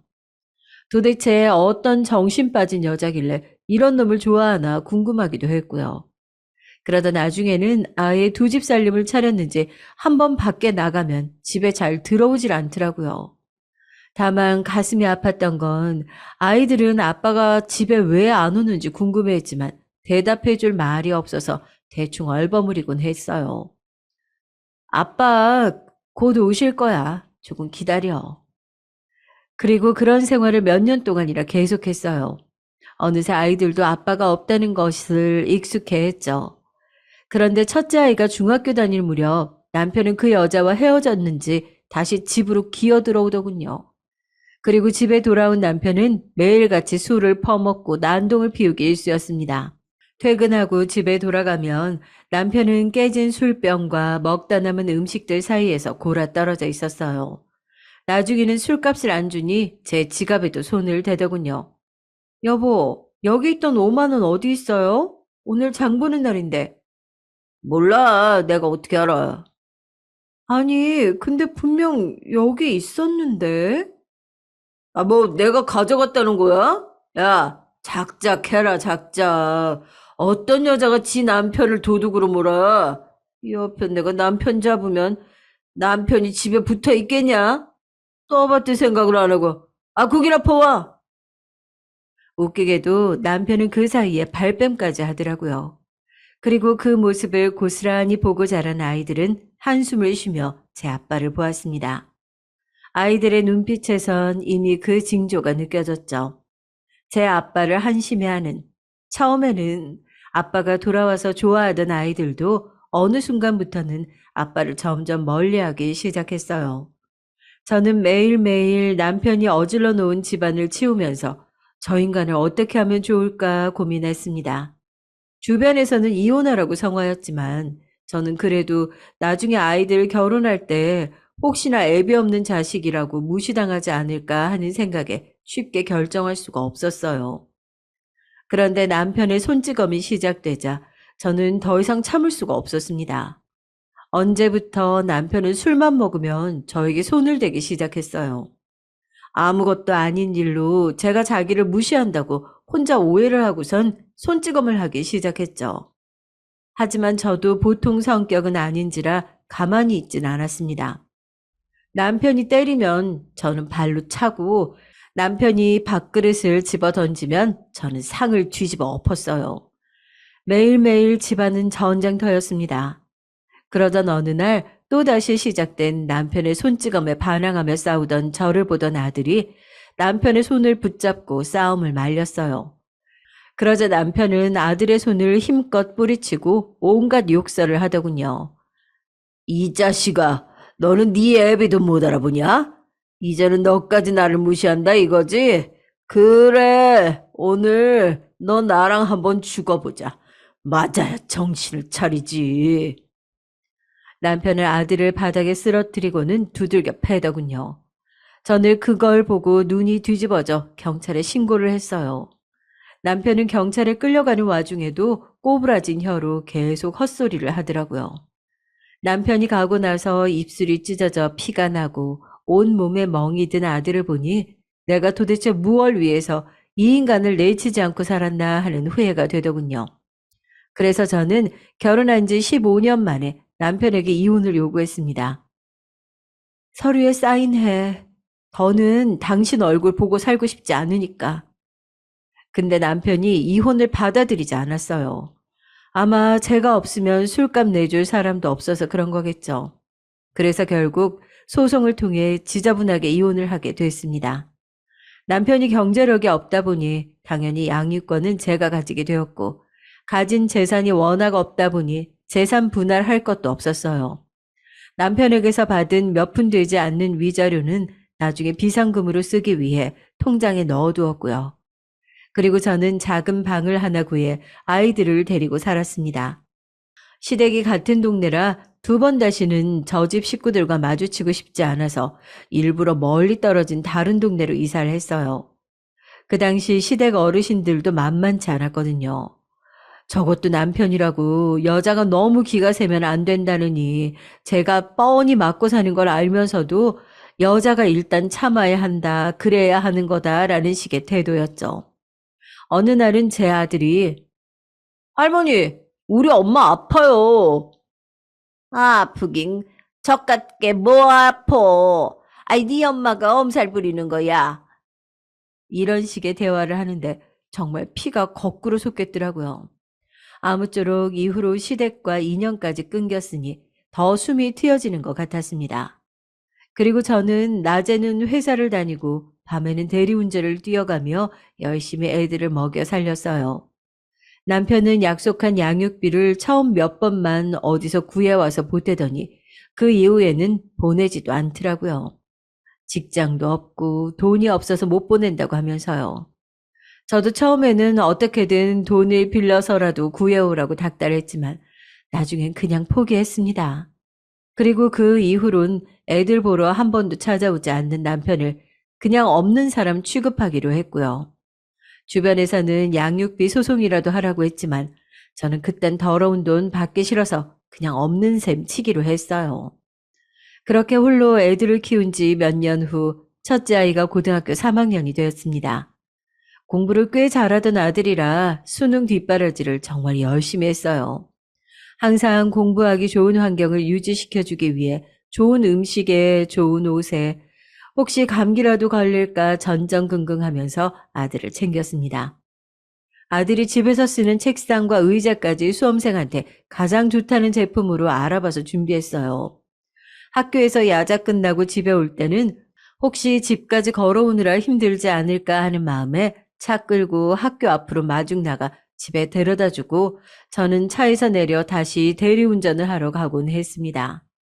그리고 애 아빠는 그동안 뭐 했냐 하시는 분들도 계실 것 같은데 애 아빠는 연락 끊긴 지 오래라서 그냥 잊고 살았어요. 애들 보러 한 번도 오지 않았던 건 물론이고 연락도 한 번 하지 않더라고요. 혹시 저 말고 애들한테는 연락했을까 싶어서 애들한테 물어봤지만 찾아온 적도 없다고 하더라고요. 엄마, 전 아빠 신경 쓰고 살고 싶지 않아요, 굳이. 우리만 생각해요. 아들이 단호하게 말하는데 고개를 끄덕였어요. 저도 굳이 신경 쓰고 싶지 않아서 먼저 연락하지 않다 보니까 이제는 어디서 죽었는지 살았는지 모르는 상태가 됐죠. 어차피 애 아빠한테서 못 받는 양육비는 그냥 제가 조금 더 고생해서 벌면 된다고 생각했습니다. 여하튼 저의 뒷바라지에도 불구하고 아들은 원했던 대학을 가지 못하고 재수를 하게 됐어요. 그리고 이듬해에도 수능 성적이 잘 나오지 않아 그냥 하위권 대학으로 성적에 맞춰서 진학을 했습니다. 그리고 딸아이는 피아노 치는 걸 너무 좋아해서 어린 시절부터 피아노를 배웠는데요. 재미로만 하는 줄 알았던 딸아이가 피아노 전공을 하고 싶다고 했을 때에는 솔직히 안 쳐두고 말렸어요. 아시는 분들은 아실 테지만 피아노가 돈이 굉장히 많이 들거든요. 저 혼자 벌어서 피아노를 시키기에는 아무래도 무리여서 아이에게 좋게 좋게 잘 설명을 해보았지만 아이의 고집이 상당했습니다. 싫어. 나 피아노 할 거야. 나 피아노 못하게 할 거면 왜 어릴 때부터 피아노 학원 보내줬어? 엄마가 피아노 보낸 거니까 엄마가 책임져. 악을 쓰며 고집 피우는 딸에게 저는 곤란한 표정으로 말했어요. 민지야, 어릴 때는 너 말고 다른 친구들도 다 피아노 학원 다녔어. 그때는 취미로 배우라고 보낸 거지. 그때 피아노 다니던 친구들 지금 다 음대 준비한다니? 아니잖아. 그리고 너 피아노 전공하려면 돈이 얼마나 많이 드는지 알아? 엄마 혼자 벌어서 그 돈 감당 못하는 거 알잖아. 피아노는 나중에 너 성인 돼서도 취미로 할 수 있으니까 대학교는 그냥 공부해서 인문계로 가자. 응? 그러자 딸아이는 펄쩍펄쩍 뛰더니 바닥에 드러누워 어린애가 떼를 쓰듯이 울고불고 발악을 했어요. 돈이 부족하면 엄마가 돈 더 벌어오면 되잖아. 오빠는 좋은 대학 가라고 뒷바라지 다 해줬으면서 나는 왜 안 해줘? 나 피아노 못하게 하면 확 죽어버릴 거야. 저는 딸아이의 말에 너무 화가 난 나머지 저도 모르게 아이의 뺨을 후려쳤습니다. 찰싹하는 소리와 함께 뺨을 맞은 아이는 어금니를 바득바득 갈면서 저를 죽일 듯이 노려보더라고요. 저는 순간 아이를 때린 제 자신에게 놀라 아이에게 미안하다고 사과했어요. 그러자 아이는 계속해서 피아노를 시켜달라고 저를 못살게 굴더라고요. 엄마, 시켜줘. 제발 한 번만, 어? 내 소원이야. 엄만 내 엄마잖아. 자식 위해 그거 해줄 수도 없어? 내가 나중에 효도한다니까. 그래서 어쩔 수 없이 알겠다고 했습니다. 그 후로 저는 부족한 레슨비를 감당하기 위해서 전보다 더 밤낮 없이 일해야만 했어요. 하지만 큰아이 학비에 작은아이 레슨비까지 저 혼자서는 절대 감당할 수 없는 수준이었습니다. 그래서 저는 어쩔 수 없이 예전에 남편에게서 받았던 위자료를 꺼내서 쓸 수밖에 없었어요. 그래도 그때 안 쓰고 비상금으로 놔둔 게 참 다행이라는 생각이 들었습니다. 그렇게 제 뼈 빠진 고생이 아이들의 미래에 도움이 그런다면 그 생각 하나만으로 악바리 같이 버텼어요. 그리고 몇 년이 지난 후 딸아이는 음대에 들어가게 됐죠. 사실 피아노 전공 준비를 조금 늦게 시작하기도 했고요. 그리 재능이 특출난 아이는 아니었어요. 그냥 평범한 지방 음대에 진학했죠. 딸아이가 대학교에 들어가고 학비가 이중으로 들자 학자금 대출에 도움 없이는 안 되는 상황이 오더라고요. 위자료는 이미 다 쓴 지 오래라서 수중에 쓸 수 있는 돈이 하나도 없었어요. 그래도 두 아이가 대학만 졸업하고 나면 조금 여유가 생길 것 같아서 그때까지만 이 악물고 참자며 버텼습니다. 그리고 몇 년 후 큰아이가 대학을 졸업하게 됐어요. 남들처럼 졸업하면 바로 취업할 줄 알았는데 막상 닥쳐보니 그게 또 아니더라고요. 취업이 잘 되지 않는다며 갑자기 회계사 시험 준비를 하겠다고 하더라고요. 회계사?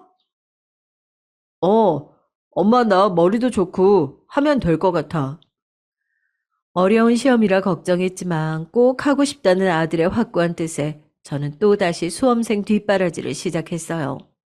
학원비에 인터넷 강의 수강료에 책과 독서실 등록비 등등 공부만 하는데도 들어가는 돈이 상당히 많더라고요. 삼시세끼를 독서실 근처에서 사 먹다 보니 밥값도 만만치 않았고요. 저는 매일 사 먹는 밥만 먹는 아들이 안쓰러워서 바쁜 와중에도 일주일에 3번은 도시락을 직접 싸주었습니다. 근데 아들은 그것도 불만이었는지 엄마, 반찬이 이게 뭐야? 아들 반찬 이렇게 시원찮게 싸주면 내가 공부가 되겠어? 소세지 볶음도 좀 해주고, 짜증나. 정말 공부도 안 돼 죽겠는데. 이러더라고요. 그러다 어느 날은 저도 폭발을 해버렸죠. 당시 제가 아들 뒷바라지를 하기 위해서 식당에서 일을 하다가 손님과 시비가 붙었는데 사실상 제가 갑질을 당한 거였거든요. 저한테 물을 몇 번이나 떠오라 마라 난리를 치더라고요. 근데 아들이 우연히 제 식당에 와서 그 모습을 보고 가만히 있는 겁니다. 참, 어찌나 씁쓸하던지 매년 나중에 식당을 나오는데 엄마, 손님한테 함부로 굴면 엄마 잘려. 그럼 어떡해? 엄마가 내 뒷바라지 해줘야 되는데. 그나저나 엄마, 나 내일 친구랑 외식할 거니까 돈 좀 줘봐. 라는 말을 하더군요. 그때 제가 폭발해버렸어요. 손님한테 갑질 당한 것도 서럽고 몸 구석구석이 아파서 파스 붙이며 자는 것도 서러운데 내 편도 안 되어주는 아들이 저한테 또 돈 타령을 하고 있으니까요. 너 엄마가 무슨 고생을 하고 있는 줄 알긴 알아? 돈이 우스워. 엄마가 주니까 그냥 그 돈이 다 쉽게 느껴져?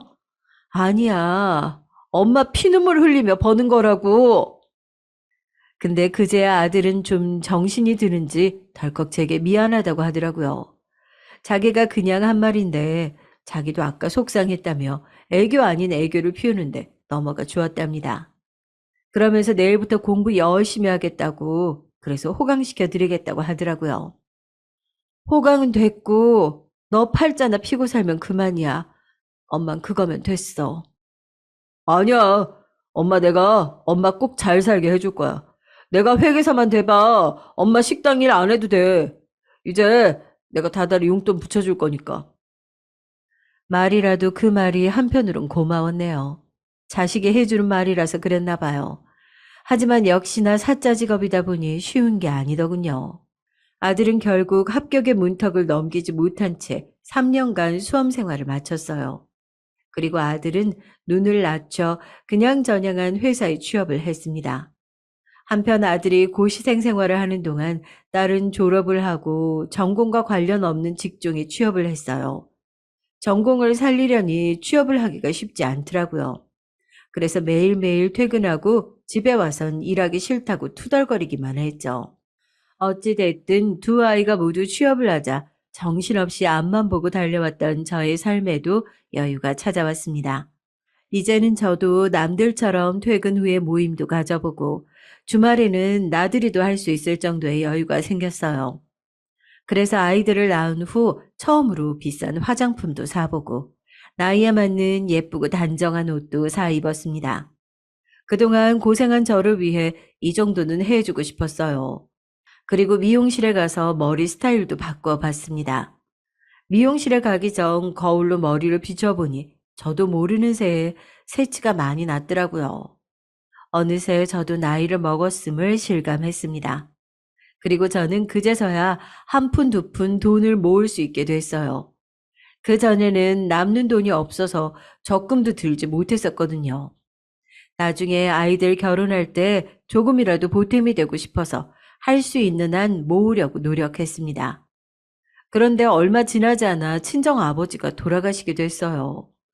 원래 지병이 있으셔서 오늘 내일 하시던 분이라 사실 저희 자매끼리 몇 년 전부터 아버지의 임종을 항상 준비하고 있었거든요. 그래서 생각만큼 요란한 슬픔은 아니었습니다. 다만 친정 아버지는 돌아가시면서 저와 언니에게 유산을 남겨두고 가셨어요. 저희 언니에게는 원래 살고 계시던 집을, 저한테는 시골 땅과 현금을 남겨주셨죠. 제가 유산을 받은 걸 알게 되자 아이들은 저에게 나눠 가지자며 보채기 시작했어요. 결혼을 앞둔 아들이 먼저 이러더군요. 엄마, 할아버지한테 받은 유산으로 나 집 좀 해줘. 아내가 집은 대출로 구한다고 하니까 장모님이 눈치 주시잖아. 엄마는 아들이 처갓집에 눈치밥 먹었으면 좋겠어.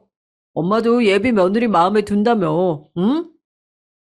아들은 며칠 전 결혼하겠다며 아리따운 아가씨를 데려온 적이 있었어요. 뭔가 어딘가 명품으로 몸을 감싼 느낌에 썩 마음이 들진 않았지만 제가 겉으로는 그렇게 말해준 걸 아들은 고스란히 믿었나 봅니다.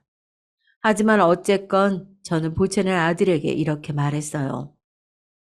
예, 요새는 다들 반반 결혼한다잖니. 이미 대출 끼고 집 알아보기로 사돈 어른들이랑 얘기 다 끝난 건데 왜 그래?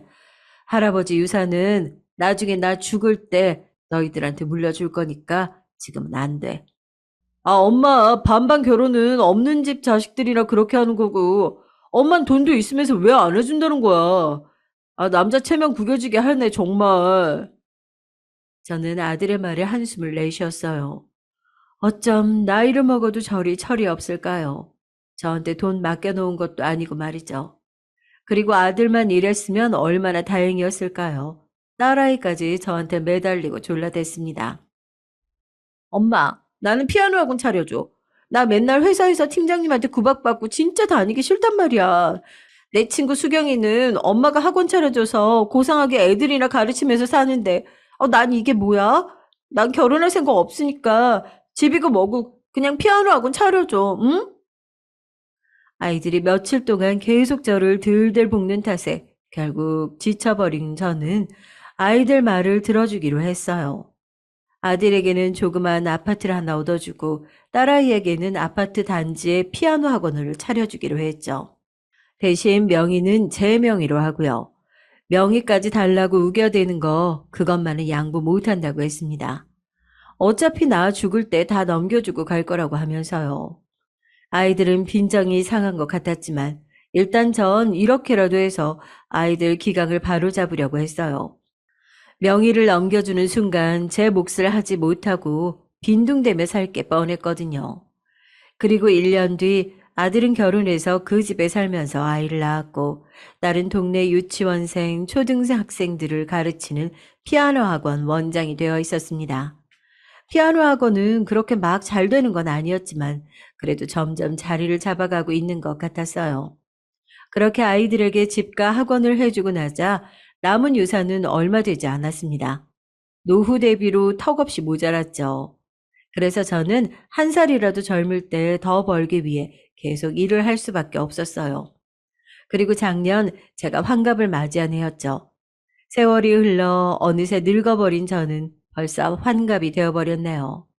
몇 달 전에 마트에서 우연히 만난 초등학교 동창생 친구와 최근까지 연락을 하고 지내고 있었는데 그 친구가 올해 동창회에서 저보고 같이 나가자고 하더라고요. 저는 살면서 동창회를 단 한 번도 나가본 적이 없어서 조금 망설여졌어요.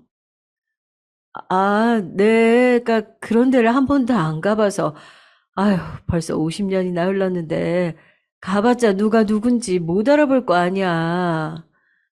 제가 이렇게 묻자 친구가 고개를 저으면서 대답하더라고요. 얘는 뭘 그렇게 걱정을 해. 아이, 그리고 얼굴 좀 못 알아보면 어떠니? 그냥 동창이구나 하고 재밌게 놀다 오는 거지. 하여튼 가는 걸로 알고 있는다. 저는 친구의 말에 기분 전환 겸 한번 나가보기로 했어요.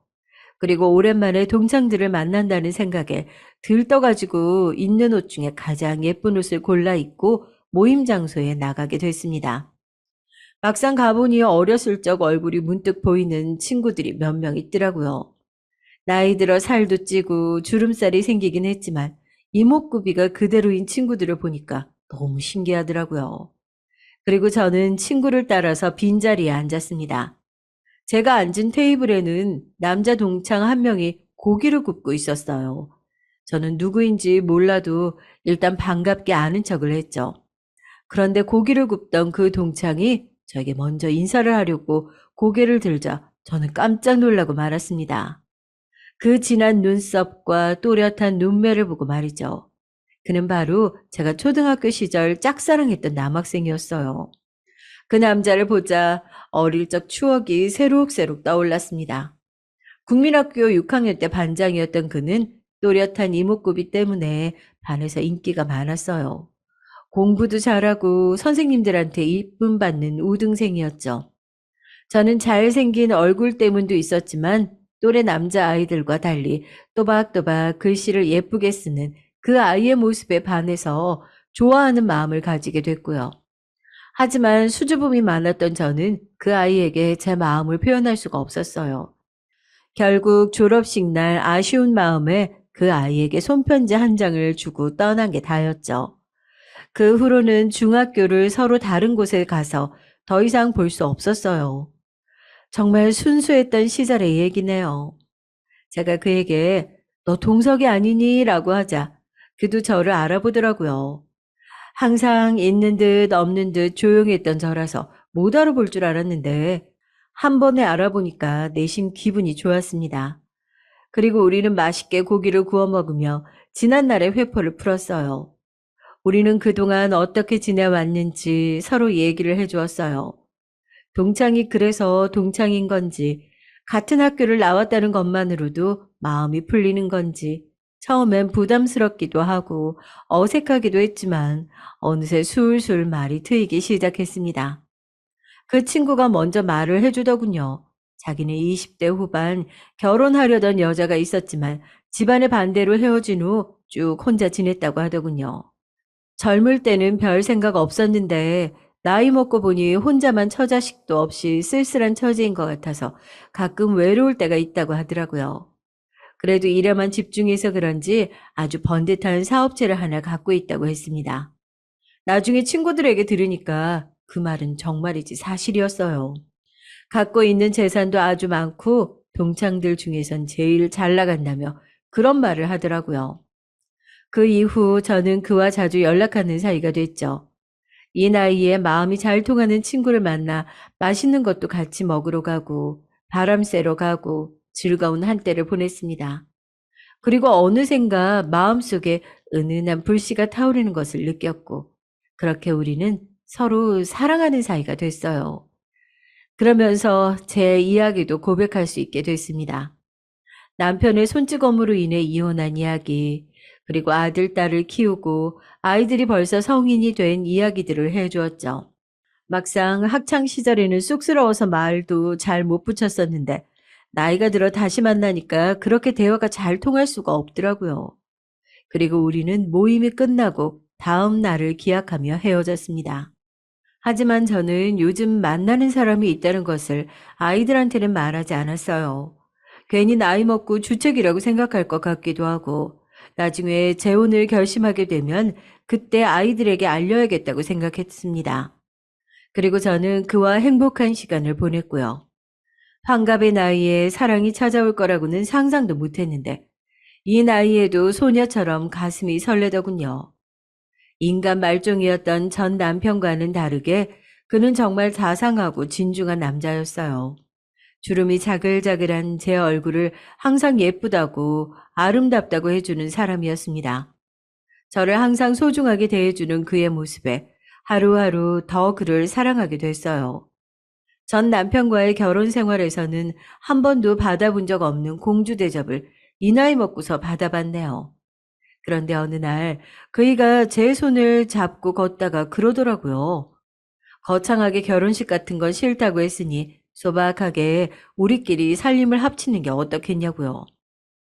살림을? 어, 우리도 이제 나이가 있고 지금처럼 매일 만나는 것보단 같이 살면서 서로 의지하면 좋지 않을까? 좋아요, 저도.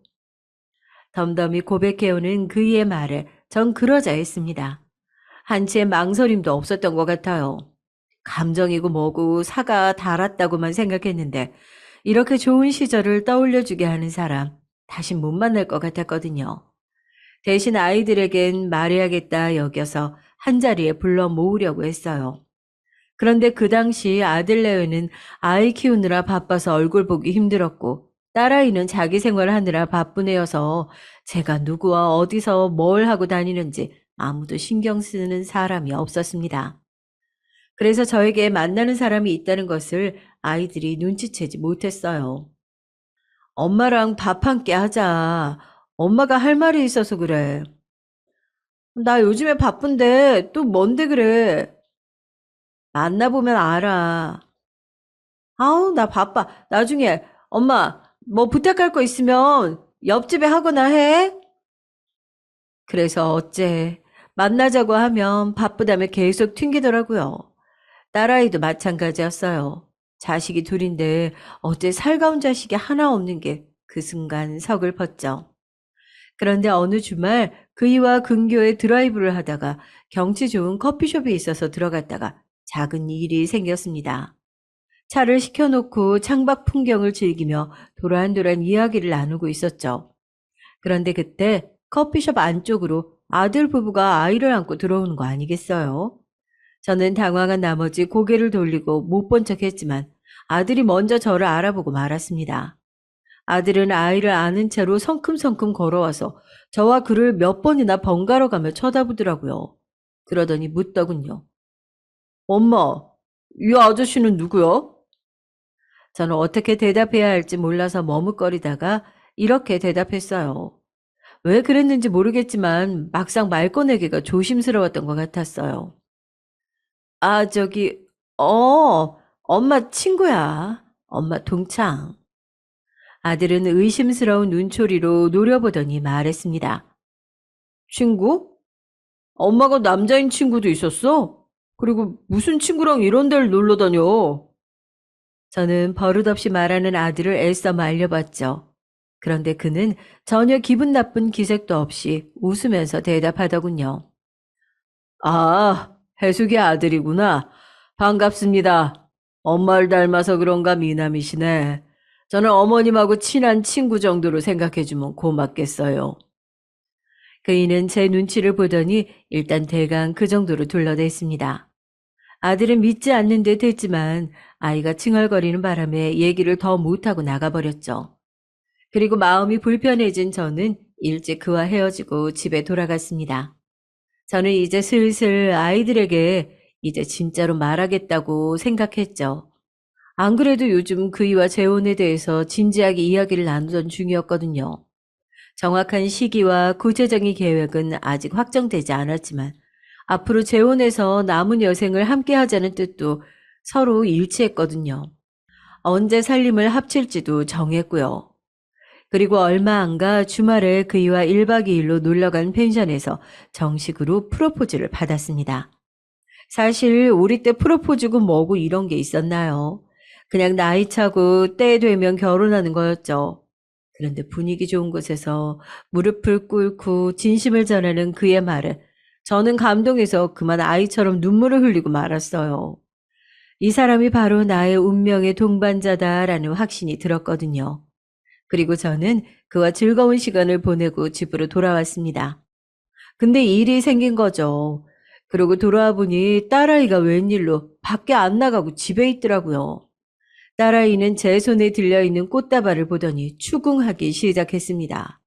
이거 도대체 누구한테 받은 거냐고요. 안 그래도 요새 수당하다면서 제 휴대폰을 확 낚아채 갔습니다. 제 휴대폰에서 그와 찍은 사진과 문자 메시지를 본 딸은 갑자기 빽 하고 소리를 지르더니 휴대폰을 집어 던졌습니다. 엄마! 이게 뭐야? 미쳤어? 이 아저씨는 도대체 누구야? 민지야. 아니, 안 그래도 말하려고 했지. 엄마가 요즘 만나는 아저씨인데, 사실 엄마가 재혼을 생각하고 있어. 저는 설명하려고 했지만, 딸은 제 말을 끊어버리고는 소리를 질렀습니다. 뭐? 요즘 만나는 아저씨? 엄마 나이가 지금 대체 몇 살인 줄 알아? 환갑이야, 환갑. 주책맞게 뭐 하는 짓이야? 설마 이 아저씨랑 1박 2일로 놀러 갔다 온 거 아니야? 더러워. 딸아이는 소름이 돋는다면서 몸을 움츠리고 두 손으로 팔을 문질렀습니다. 저는 딸의 격한 반응에 어떻게 해야 할지 몰라서 곤란했어요. 이게 그렇게까지 놀랄 일인가 제가 더 당황스러울 지경이었죠. 그런데 그때 딸이 갑자기 어디론가 전화를 하더라고요. 여보세요? 오빠, 엄마 미쳤어. 얼른 집으로 와봐. 엄마가 어떤 징그러운 아저씨랑 놀아나고 있다니까? 아, 빨리 와, 끊어. 저는 딸아이를 진정시키려고 노력했어요. 그 아저씨 나쁜 사람 아니라고. 단순히 외로워서 가볍게 만나는 사이 아니니까 오해하지 말라고요. 그런데 딸은 마치 저를 벌레 보듯이 혐오하는 표정으로 쳐다보더라고요. 제가 가까이 가기만 해도 소스라치게 놀라면서 못 오게 했습니다. 그렇게 한참을 딸과 실랑이를 하고 있는데 아들이 집에 도착했어요. 아들은 도착하자마자 소리를 쳤습니다. 엄마, 그때 그 자식 맞지? 어? 내가 그럴 줄 알았어. 그놈 자식 당장 불러내. 내가 가만 안 둬. 나이를 먹을 거면 곱게 처먹어야지. 다 늙어서 웬 연애질이야, 연애질은. 너, 그게 뭐야? 말 못 가려? 어른한테 그게 할 말이야. 제가 말버릇이 그게 뭐냐며 아들한테 한 소리를 하려는데 딸이 바닥에 떨어져 있던 제 휴대폰을 집어서 그이한테 전화를 걸더라고요. 아저씨, 저 아저씨 애인 딸인데요. 지금 저희 집으로 좀 와주시겠어요? 예, 저희가 할 말이 있어서요. 딸아이의 전화에 그이는 큰일 났다 싶었는지 20분 만에 도착을 하더라고요. 그이가 도착하자마자 아이들은 거의 무슨 죄인 취급을 하며 그에게 한참을 쏘아댔습니다. 어이 아저씨, 우리 엄마한테 접근한 목적이 뭐예요? 네? 솔직하게 얘기해봐요. 우리 엄마 재산 탐나서 그러는 거잖아. 아들이 이렇게 말하자 딸도 한마디 덧붙이더라고요. 맞아, 맞아. 엄마, 요새 남자 꽃뱀도 있다고 그랬어. 요즘 그걸 방울뱀이라고 하던데? 이 아저씨 분명 엄마 돈 뺏으려고 그러는 걸 거야. 저는 아저씨 절대 그런 사람 아니라고. 아저씨가 엄마보다 돈이 더 많은데 왜 엄마 재산을 탐내겠냐고. 너희가 생각하는 그런 목적 없다고 열심히 설명했습니다. 그리고 저는 오해하고 있는 아이들에게 진심을 전하기 위해서 아이들 앞에서 눈물로 호소를 했어요. 얘들아, 엄마가 그동안 얼마나 힘들게 살았는지 너희들도 모르진 않을 거다.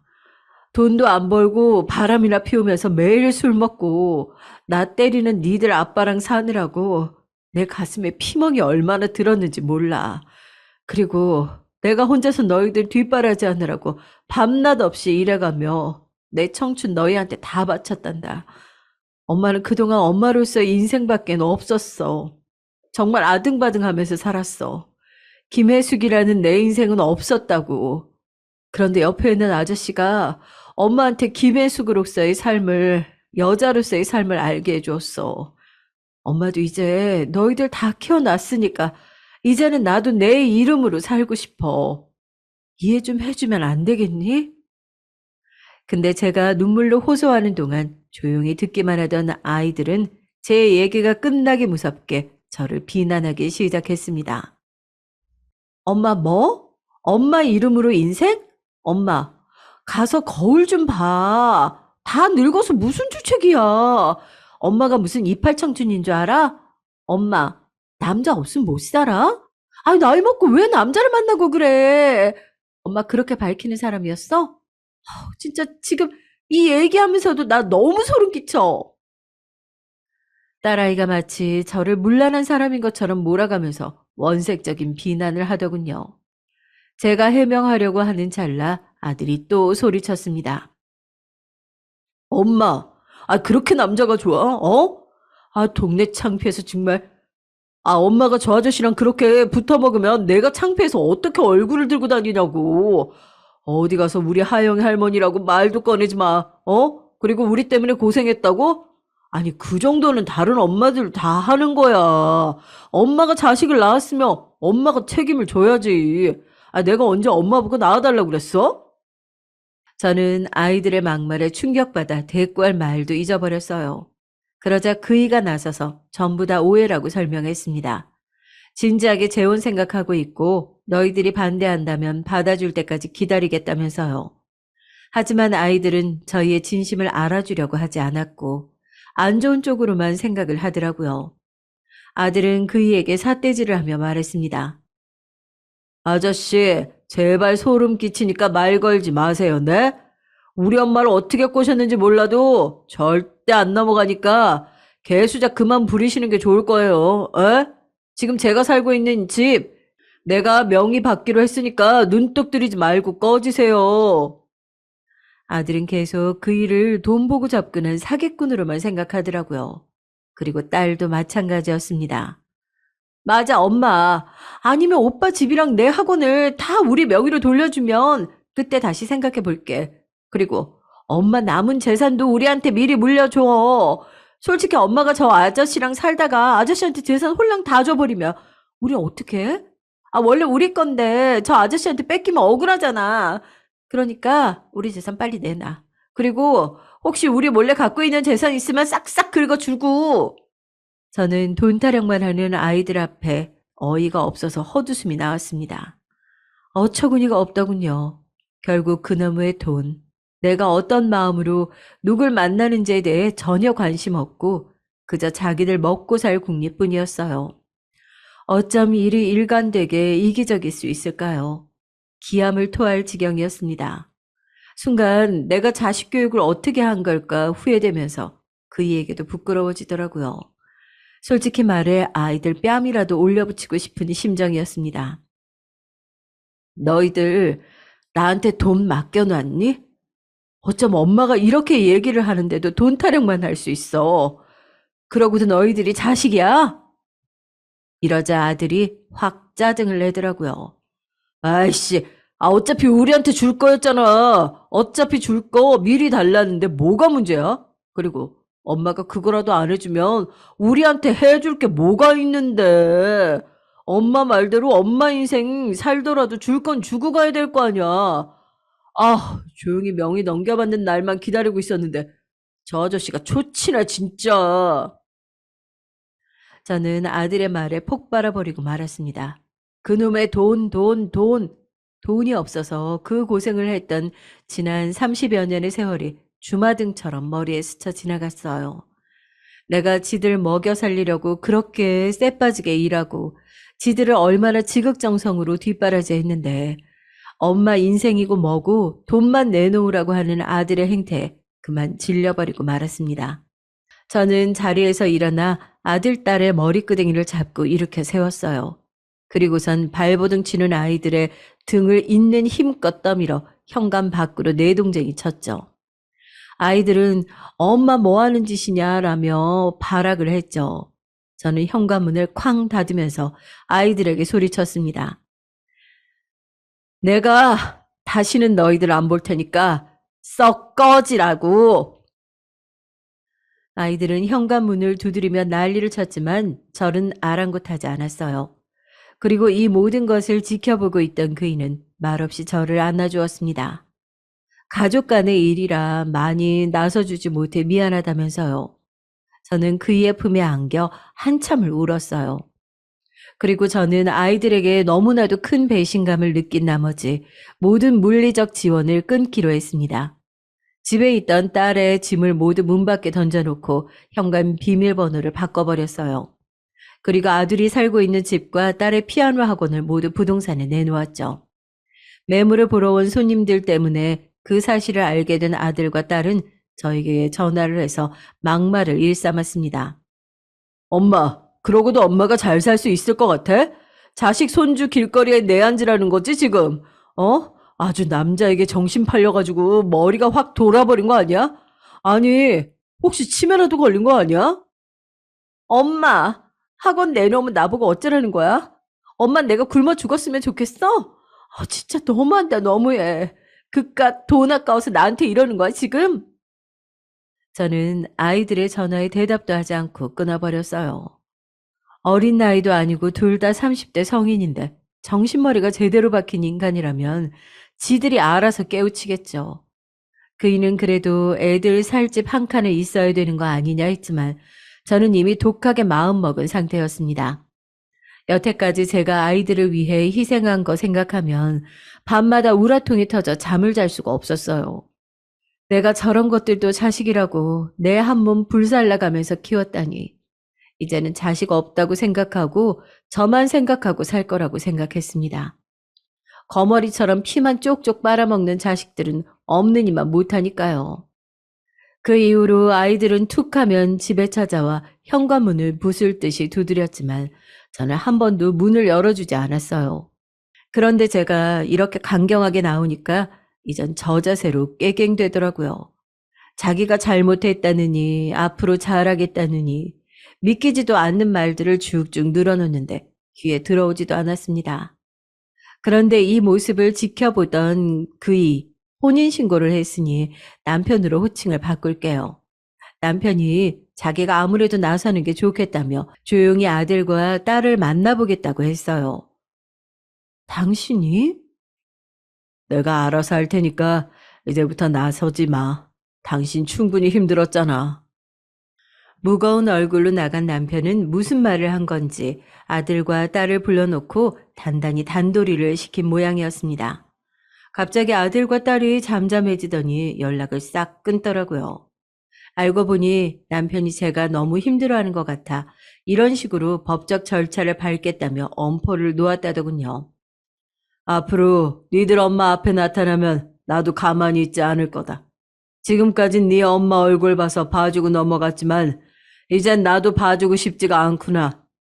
니들이 가지고 있는 빚, 배우자든 만나는 사람이든 조사해보니 다들 정확한 액수 모르는 것 같던데 최근에 친 사고는 더더욱 모르겠지.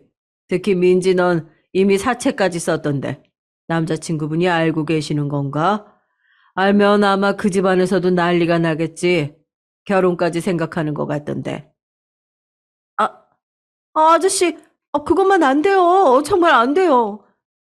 잠시만요. 아니, 지금 이걸 다 어떻게 알아내신 거예요? 불법 아니에요? 불법이고 아니고가 중요한 게 아니지. 니들 신세가 어떻게 될지 모르는데. 아저씨, 제발, 저희 그냥 아무 말 안 하고 있을게요. 조용히 하고 있을게요. 말하지만 말아주세요. 그러면서 남편이 뒷조사한 사실을 조심스레 제게 알려주는데 참으로 충격적이었습니다. 아들이 딸이 그토록 돈돈거린 이유가 있었더라고요. 아들은 일단 저도 모르는 빚이 있었어요. 제게 자꾸 명의를 옮겨달라며 한 이유가 바로 빚 때문이었죠.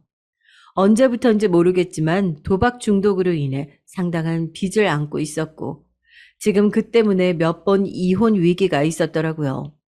어쩐지 며느리가 제 전화는 받지 않는 거엔 이유가 있었더군요. 거기다 딸은 명품 쇼핑 중독이었습니다. 명품에 빠져 하나씩 사들이고 돈이 없으면 또 팔고 이런 식으로 하다가 급기야 빚까지 냈다고 하더라고요. 거기에 학원 관리는 하지 않아서 원생들도 이미 너무 빠져나간 후였고요. 이미 동네에 소문이 자자했는데 저만 몰랐던 사실이었습니다. 허탈하더라고요. 왜 제가 그 천치 같은 아이들에게 그토록 공을 들였던 걸까요? 근데 그 아이들이 4배 아파 낳은 자식이란 게 너무 속상했습니다. 일단 남편의 조언대로 그 후 전 혹시라도 아이들이 찾아오면 이웃집에 너무 피해를 주는 것 같아 그 집도 부동산에 곧 내놓게 됐어요. 그리고 모든 살림을 가지고 남편의 집에 들어가기로 했습니다. 아이들도 남편이 사는 곳은 모르니 찾아올 수는 없겠죠. 혹시나 어떤 방법으로 그 집마저 찾아낸다면 또다시 이사를 가면 그만이고요. 이대로 부모 자식 간의 연은 끊어버리기로 했어요. 그리고 한 달이 지났습니다. 나중에 알게 된 사실인데 아들은 살던 집이 나간 후 갈 곳이 없어 처갓집으로 들어가게 됐다고 해요. 저번에 보니 안 싸돈 어른 성격이 장난이 아니시던데 집도 절도 없이 쫓겨난 아들은 그 집에서 눈칫밥 좀 먹고 살겠죠. 어쩌면 이혼을 당할 수도 있고요. 그리고 딸은 학원에 있던 피아노와 집기들을 옮겨놓을 곳이 없어서 전부 처분하고 친구 집에 얹혀 살며 그 돈으로 생활하고 있다고 하네요. 아마 조만간 그 돈도 떨어지면 다시 예전처럼 회사를 다니던지 하겠죠. 어쨌든 사채까지 썼으니까요. 남의 밑에서 일하는 거 싫다고 하도 투정 부려서 학원 차려줬는데 그놈의 돈 욕심으로 다시 남의 밑에서 고생하게 될 모습을 생각하니 참 그랬습니다. 그래도 친자식들인데 제가 너무한가요? 뭐 그렇게 생각하실 수도 있겠네요.